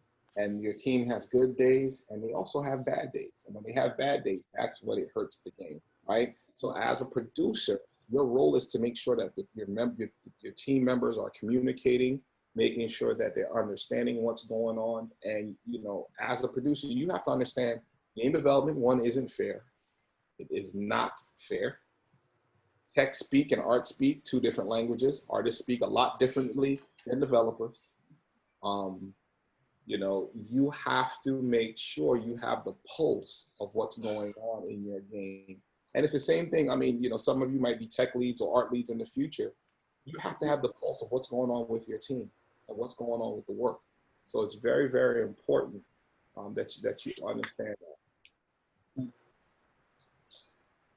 And last but not least, some of the commonly repeated risks that you're in the industry. You may even hear in your capstone: feature creep, you know, inadequate design, incomplete planning, people who abandoning the plan under pressure, inconsistent teamwork, right? Reliance on heroics, infrequent integrations or builds, poor communication. You know, all these things, they were valid 10 years ago, 15 years ago. It's still valid today. No one has figured this stuff out. As much as I wave the banner, it still occurs, right? You can have people working together in the same room, I promise you, sitting right next to each other, and you would think naturally they'd talk to each other, right? Because they're working on the same game. Matter of fact, they're working on an asset that has to work together, right? I have a developer working with an artist who's supposed to put a tank in the game, and they're not talking. Imagine that. Right? And you think as a producer, well, I sat them beside each other. Inherently, they should speak, right? Nope.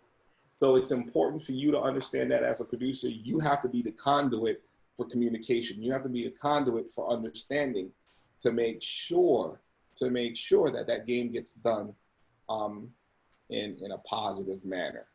Okay? Any questions? All right, folks, we're gonna keep pushing along. This is the part where we're gonna get into the Excel stuff, the fun Excel stuff. So go ahead and open the book. This is where we're gonna talk about feature list, master task list, and capacity. The capacity, okay? So those are the first three of the documents we're gonna get into tonight. If you notice on the FSO, gentlemen, your labs will open tonight. Some labs 1 and labs 2 open tonight. The labs and lecture tests open on Friday. And this Friday, you're gonna have 4, which is gonna be the biggest one. That's just because we have to get started and have to crunch a lot of data on the first week, but then we'll normalize out the second, third, and fourth week. But we'll jump into the features list, master task list, and capacity plan, and we'll end it at that. And you know, you'll be able to send me any emails for questions and things of that nature. But I definitely want you guys to work at it over this period of time. Okay. Yeah. All right, so I'm gonna open up the first one. We're gonna talk about that. Okay. So in your production documentation, the first document we're going to get into is called your features list. And your features list is a list of features for your game. Now, I want to be very clear before we go any further. You are not building full games in this class. I am not going to be judging you on the quality of the features, meaning if you did a first-person shooter and you didn't put a weapon, I'm not like, oh my God, you didn't put a gun or a weapon. What's wrong with you? I'm not judging you on that. That type of judgment happened in Robin's class. In this class, we're looking at production. So I don't care if your game is complete or not. I'm not looking at it from that aspect. I'm looking at it from the aspect of you have a set amount of features and you know how to manage those features through your production documentation. Okay? So please, please, please don't get hung up with trying to impress Gerard with your game design skills, because I really don't care. Okay? And I'm not trying to be callous, is I just want us to focus in on production. Okay? So I'm not worried about all the features. Now, in your features list, it's a list. Notice we're in Excel. You'll notice the categories breaks down. So we have code, category, type. Am I sharing? Yeah. Yeah. Oh, sorry. I kind of blanked out. I was like, am I sharing? Oh, we'll do looking at the book. All right, so you have code, category, type, feature, priority, difficulty, and milestone. So the first column, coding. Coding is your unique identifier for your feature. So when you're doing a features list, features are singular in nature. So what you'll have for a game, if you have a game with 20 weapons, you'll call each weapon out. Hammer, spike hammer, pistol, shotgun, Uzi, machete, switchblade. You literally call each singular feature out if you were looking at weapons. Now, category. Now here, this example goes into 3 categories, which more represents what Heather Chandler does.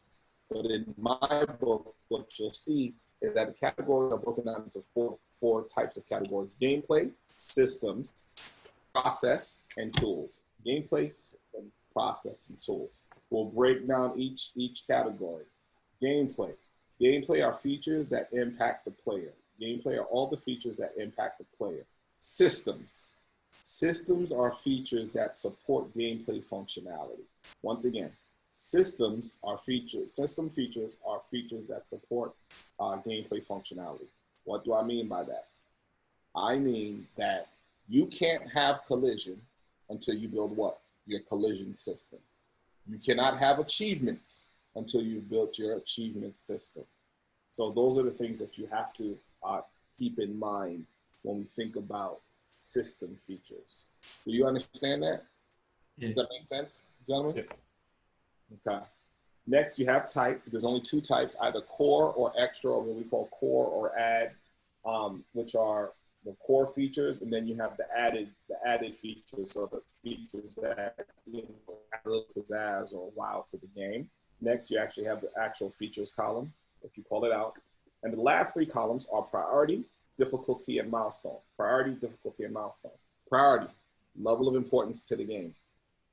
Level of importance to the game. Next, difficulty. Difficulty will be based off of your team. How hard is this feature to actually happen? How hard it will take to develop this feature? Last but not least, milestone. Tentatively, the milestone you would like to start the feature working, right? So with all that being said, you also need to have a key if you decide to use numbers. As you can see here, priority and difficulty. 1 means high, 2 means medium, 3 means low. Now you'll wonder, well, wow, Gerard, your features list is color-coded and it's all nice. I don't expect you guys to do that. This is a teaching tool, so I don't expect all the color codes. But what I do expect is that your feature list is organized by milestone. So how do we do that? We'll have a features list, and we'll have it like as such.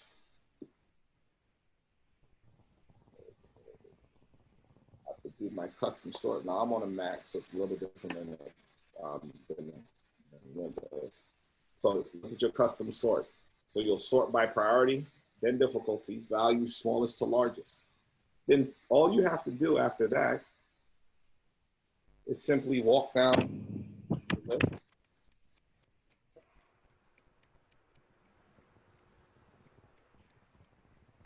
What happened?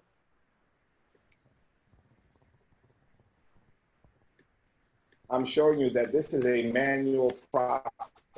There's nothing fancy here. I have embedded coding that changes it based off of milestone, but I'm just showing you. So I can give you 4 the same features list, but I promise you your milestones will all be different, right? And all 4 of you will be right. Why? Because it's based off of the producer and their team. Okay, it's a very subjective document. There's no exact features list. The only thing that makes it right is that it's organized by what? Milestone. Yep, got to be organized by milestone. Now, something that I forgot I kind of overshot was the coding. Your coding column is your unique identifier. It could be whatever you want it to be under the sun. It could be a studio coding scheme if your studio has a specific coding scheme in their games, or it can be something that you develop. You just have to remember this unique identifier stays the same throughout the entire time of your game development. So if I say G.C.1.0, you know that units can be organized into squads. That's our feature. They're one and the same, okay? Now that's our features list. Our features list then sends us into the what? Our master task list, which is a list of all of the work that it will take to make our game. The work is only gameplay and system features. It will not be process and tools. Process and tools are not things that we plan for. Processes are things that we do, like pair programming, Scrum, etc.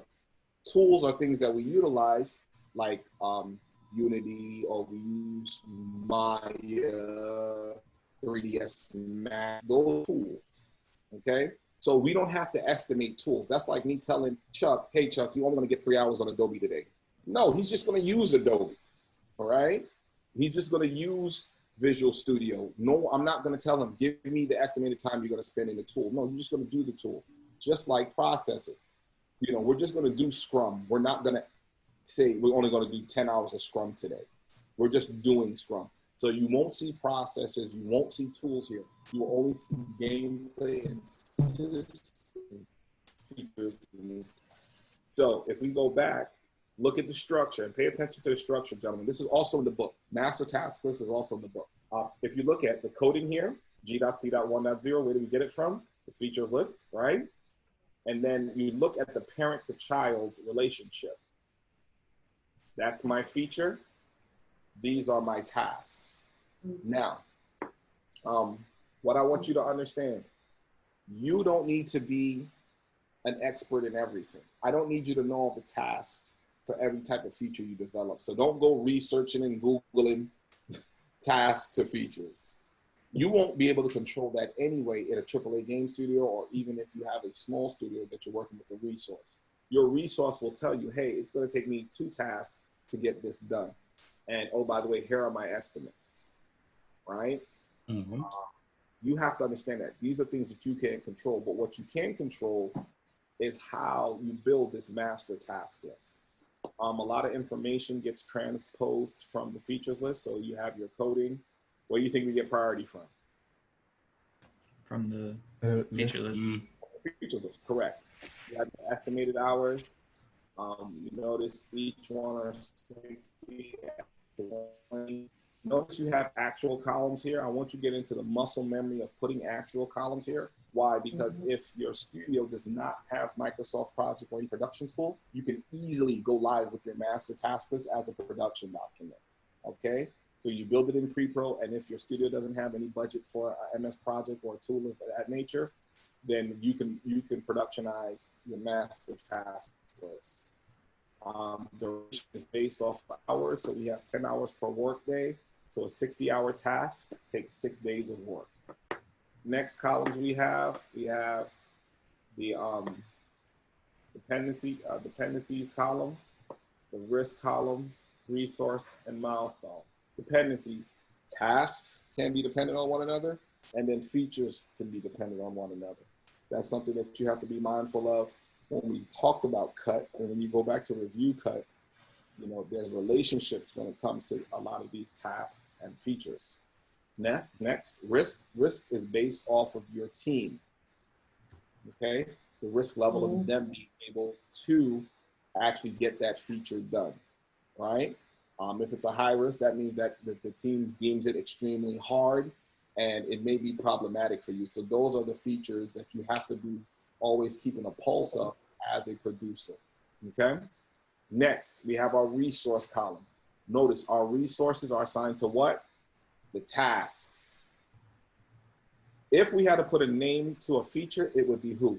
The producer. Producers own features. The resources own the team, owns the work. So your tasks are the work, your producer owns the feature. Last but not least, where do you think we get milestones from?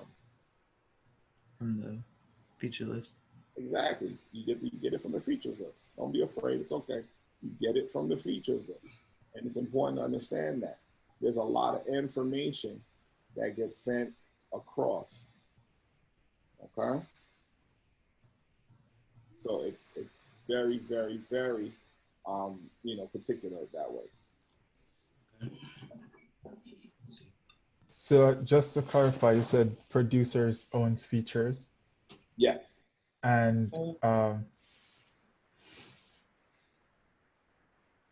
okay, so you have producers and then you have, well, I don't like to use the word workers, but what would you call them in a production situation? Just team? No, the developers. Any of the developers, the artists. Yeah. Right? Those are the resources working on the tasks. Right? So, you're going to keep that in mind. Those are the individuals working on your game. Mm-hmm. And they're all part of the team. Any questions on the feature list or the master task list? I know I'm running through it, but I want to get through it so we can, if there's questions, we can break it down into parts. Where can I find master's task list, and what's the other one called? Features list? Yeah.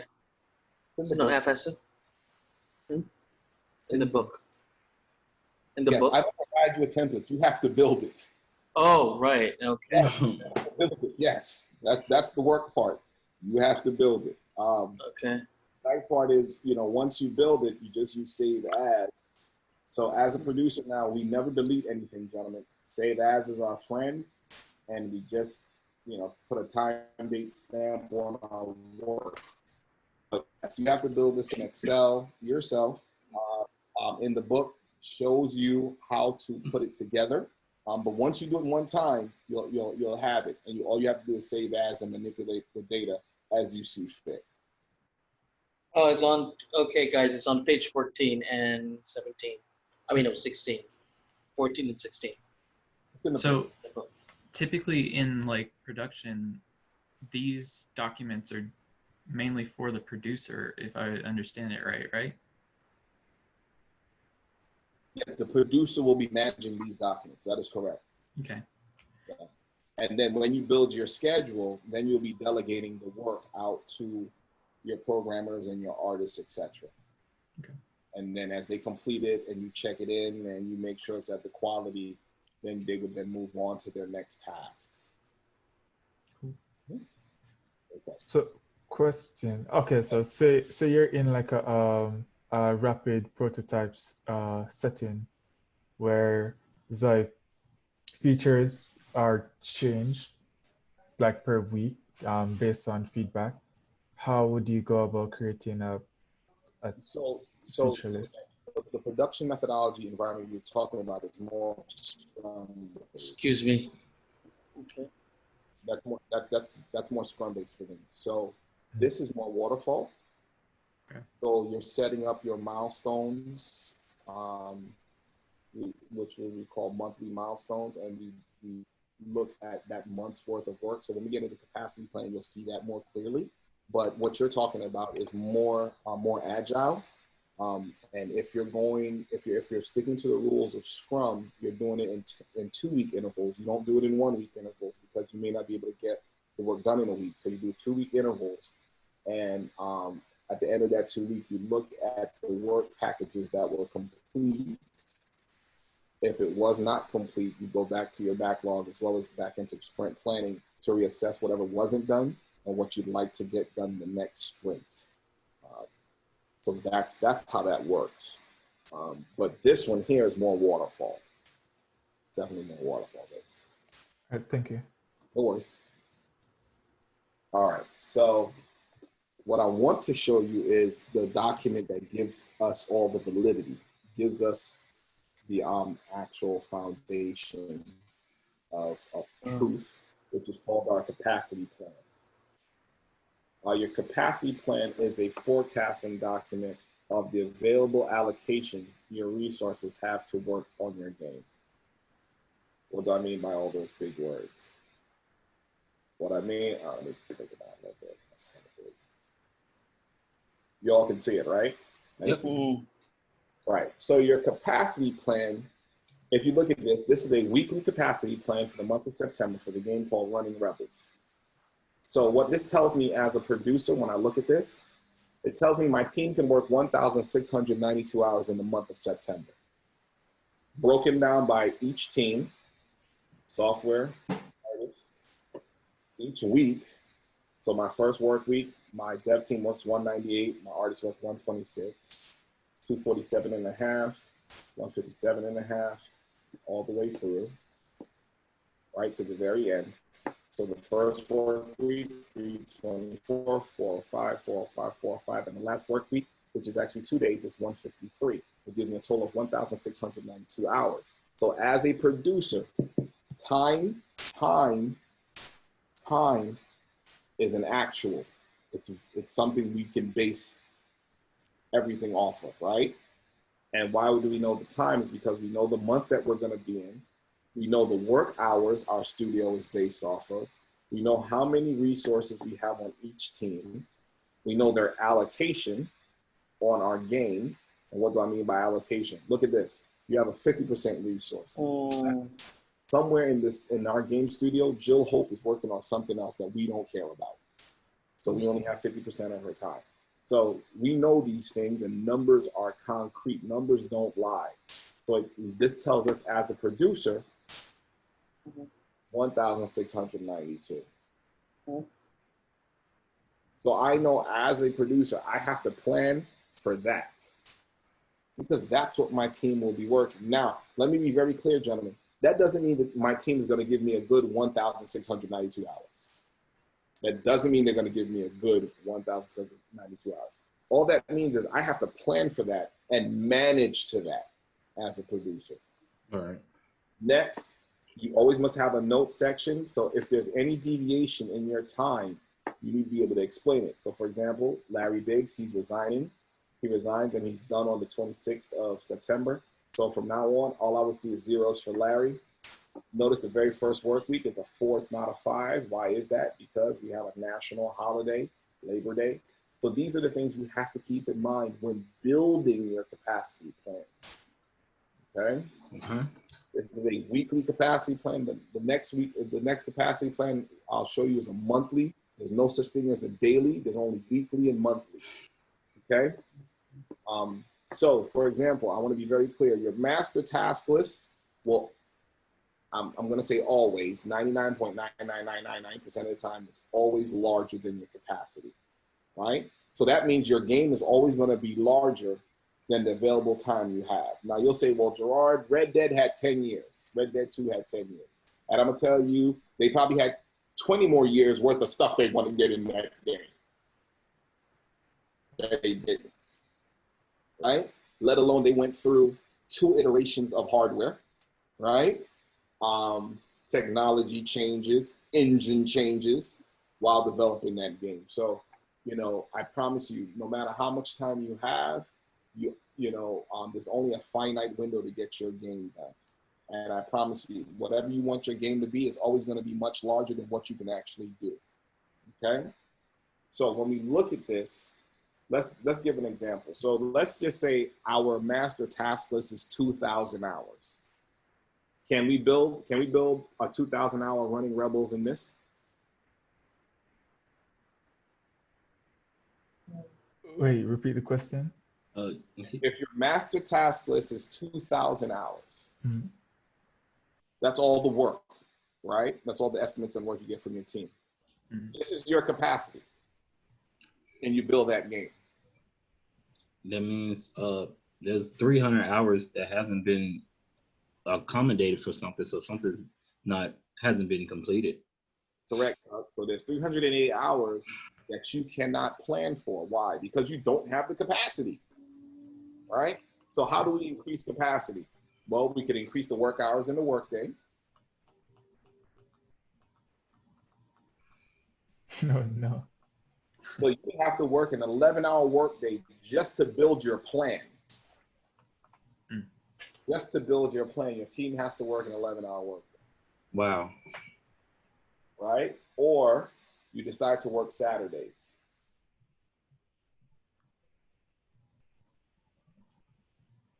right? Yeah.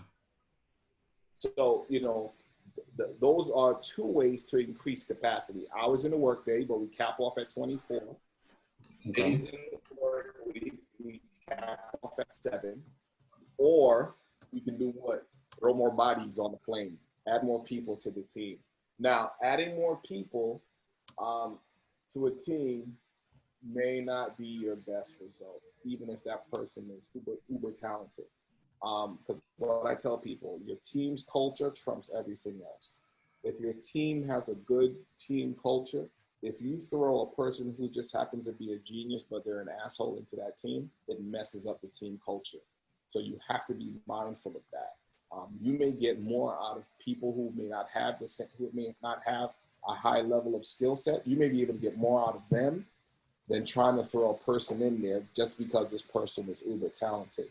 Team culture trumps everything. Okay? Okay. So be mindful of that.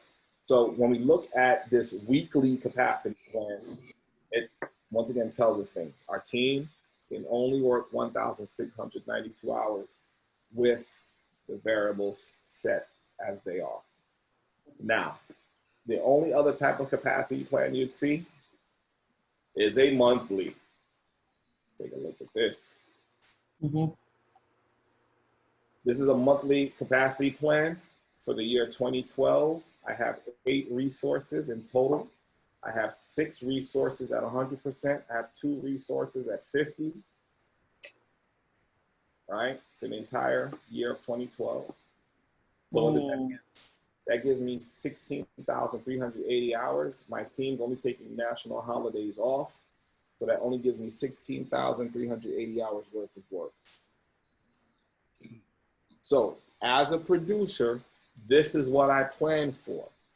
That does not mean my team is going to give me a good 16,380 hours, right? That's on me to manage that when I'm in production.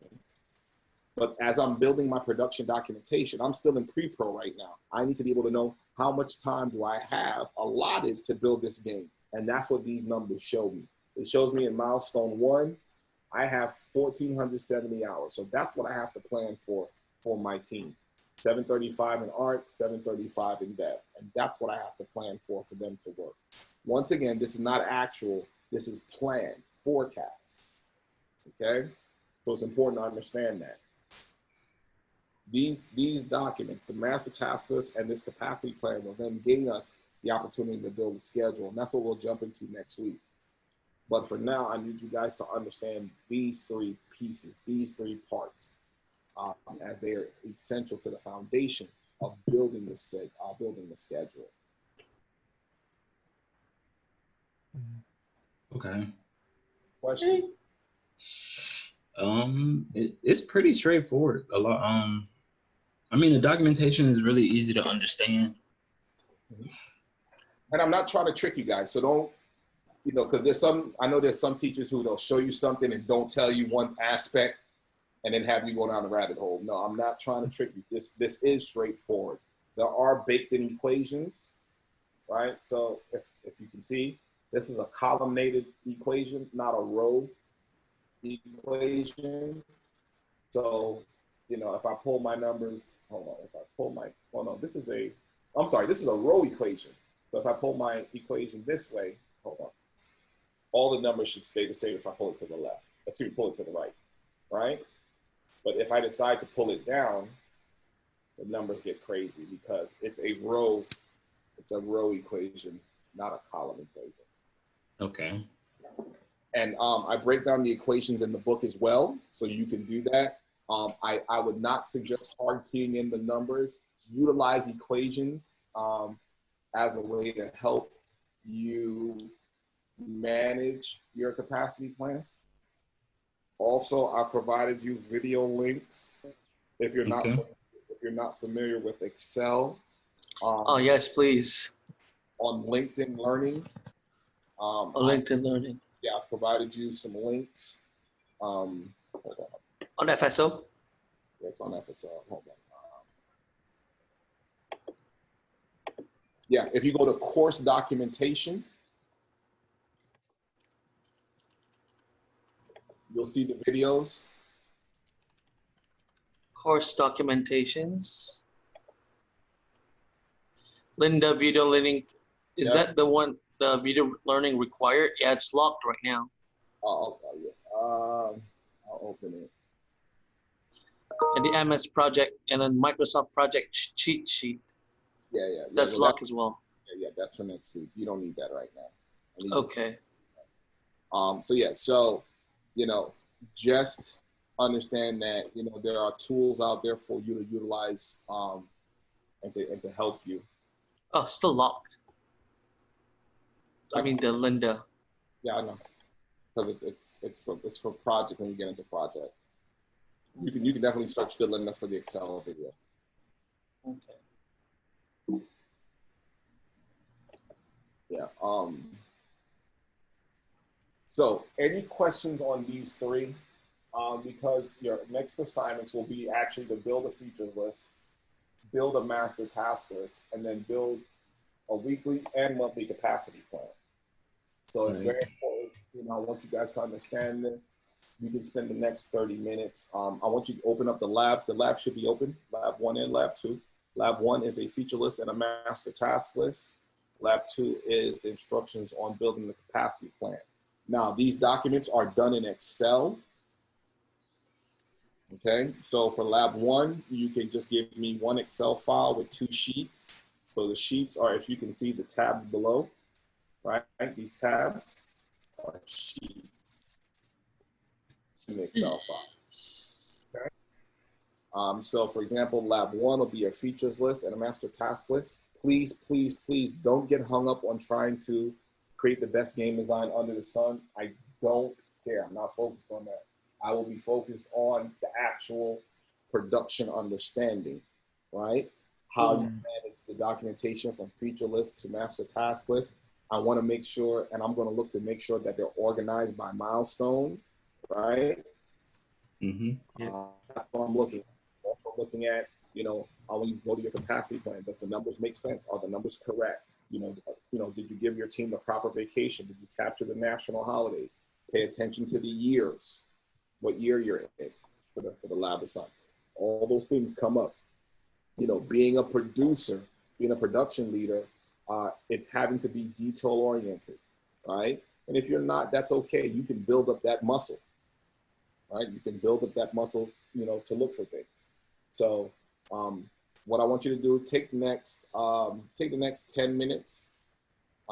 Let's take the next 14 minutes. Look at both lab assignments. Look at the book. Make sure you have all the information at your disposal so that you can go ahead and get these lab assignments started. And I'll let you start the lab assignments, you know, at 7. Go ahead. I'm sorry.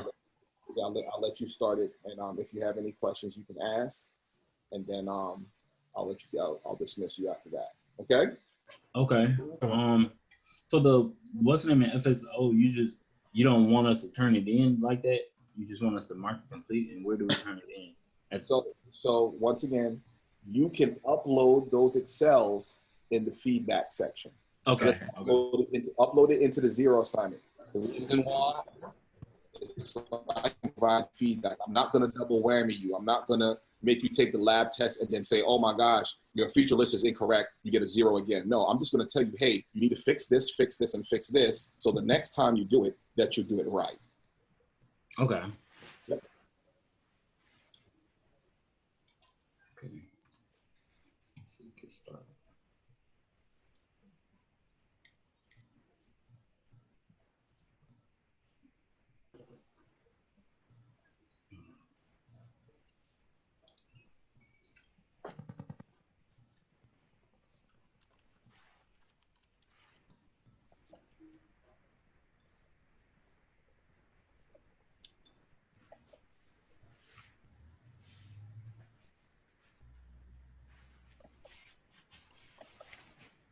In the capacity plan, is it in the book?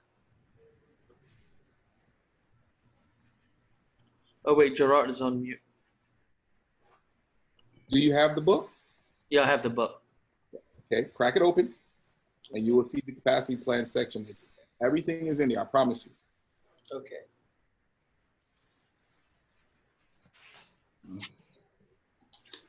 I even have the equations, right? I have collimated as well as row equations broken down for you to understand how to build the back-end equations so you're not hard keying in the numbers. They're in there, I promise.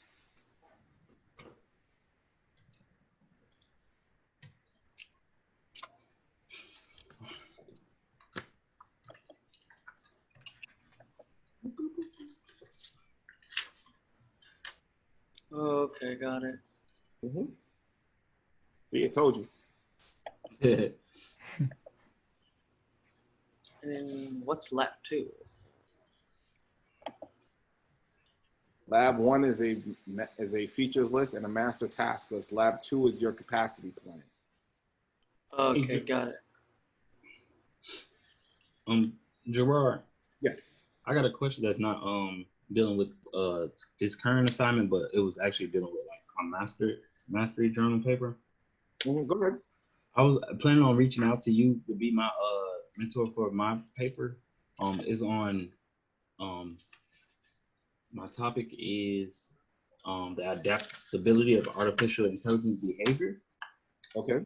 And I'm talking about the programming track for GDC. Okay. As far as AI design. So I wanted to have you mention that paper since you had a little background in it. Okay. We can definitely talk. We can definitely talk offline. Okay.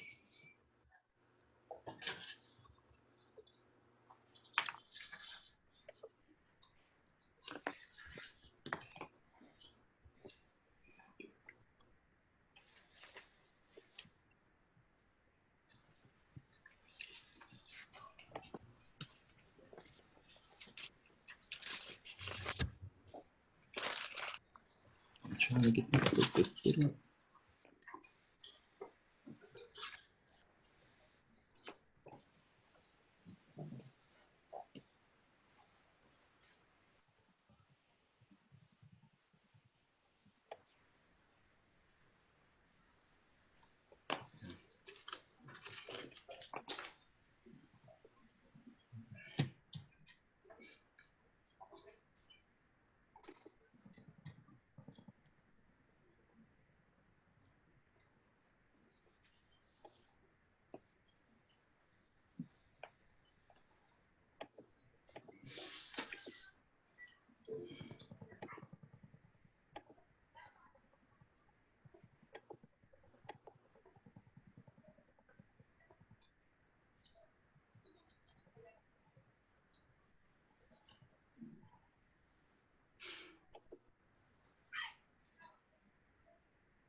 I'll be right back.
Okay.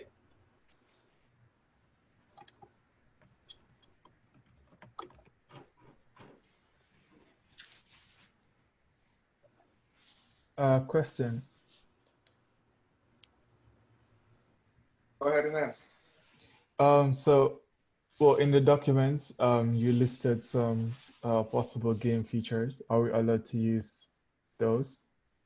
Yeah, so I gave you a sample feature list you can pull from there. That's just to help get the juices flowing, just in case if you hit a roadblock, you can pull from that list. Okay. That's a tool to help you. All right, thank you.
So there's only 4 different types of categories, right?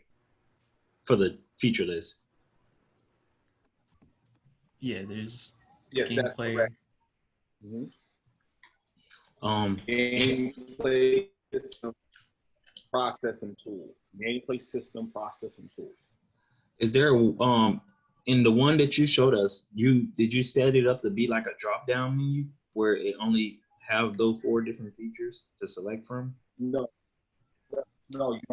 you don't have to get fancy on the features list. You can simply just type that in. Okay. You don't have to do drop down. Okay.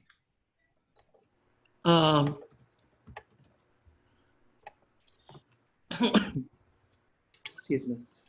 How do I like add a title? Like in the book, there's for instance, there's a, let's say if I want to add a title in the feature list, Cryptic Corners Fighters. You type it in Excel. Huh? Yeah, I have my Excel open. Okay, so you type it in one of the cells. What type? Oh, okay, got it.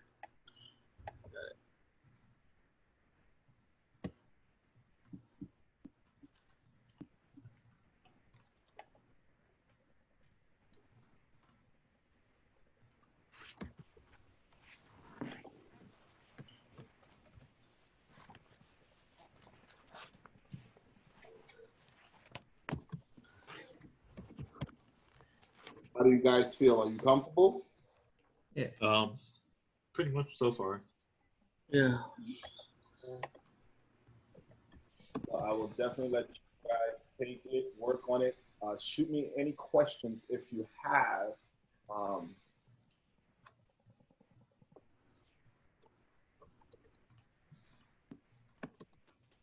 Okay. Okay. Yeah, no problem. All right, so I'll let you guys take this offline. I'm here and available. Like I said, post it on FSO. If it's a question that I think can help everybody in the class, I'll post that as a general announcement, just to help everybody. Okay. Okay. So the time I see you guys will be when? Next Monday. Next Monday. Right, Monday at 5 p.m. It'll be the same link and the same password. Okay. Okay. Okay. All right. Okay, no problem. All right, guys. Well, look, have a good Monday. Like I said, space out your time between work and playing games and Capstone. Go take a walk. Don't stay too isolated. Definitely get some fresh air, but definitely keep your 6 feet away from other folks. All right. All right. All right. I mean, like the one time I went out, someone coughed without covering their mouth, so I'm not going outside anymore. Well, open up a window. Window. Okay. All right. All right. You guys have a good night. You too. All right.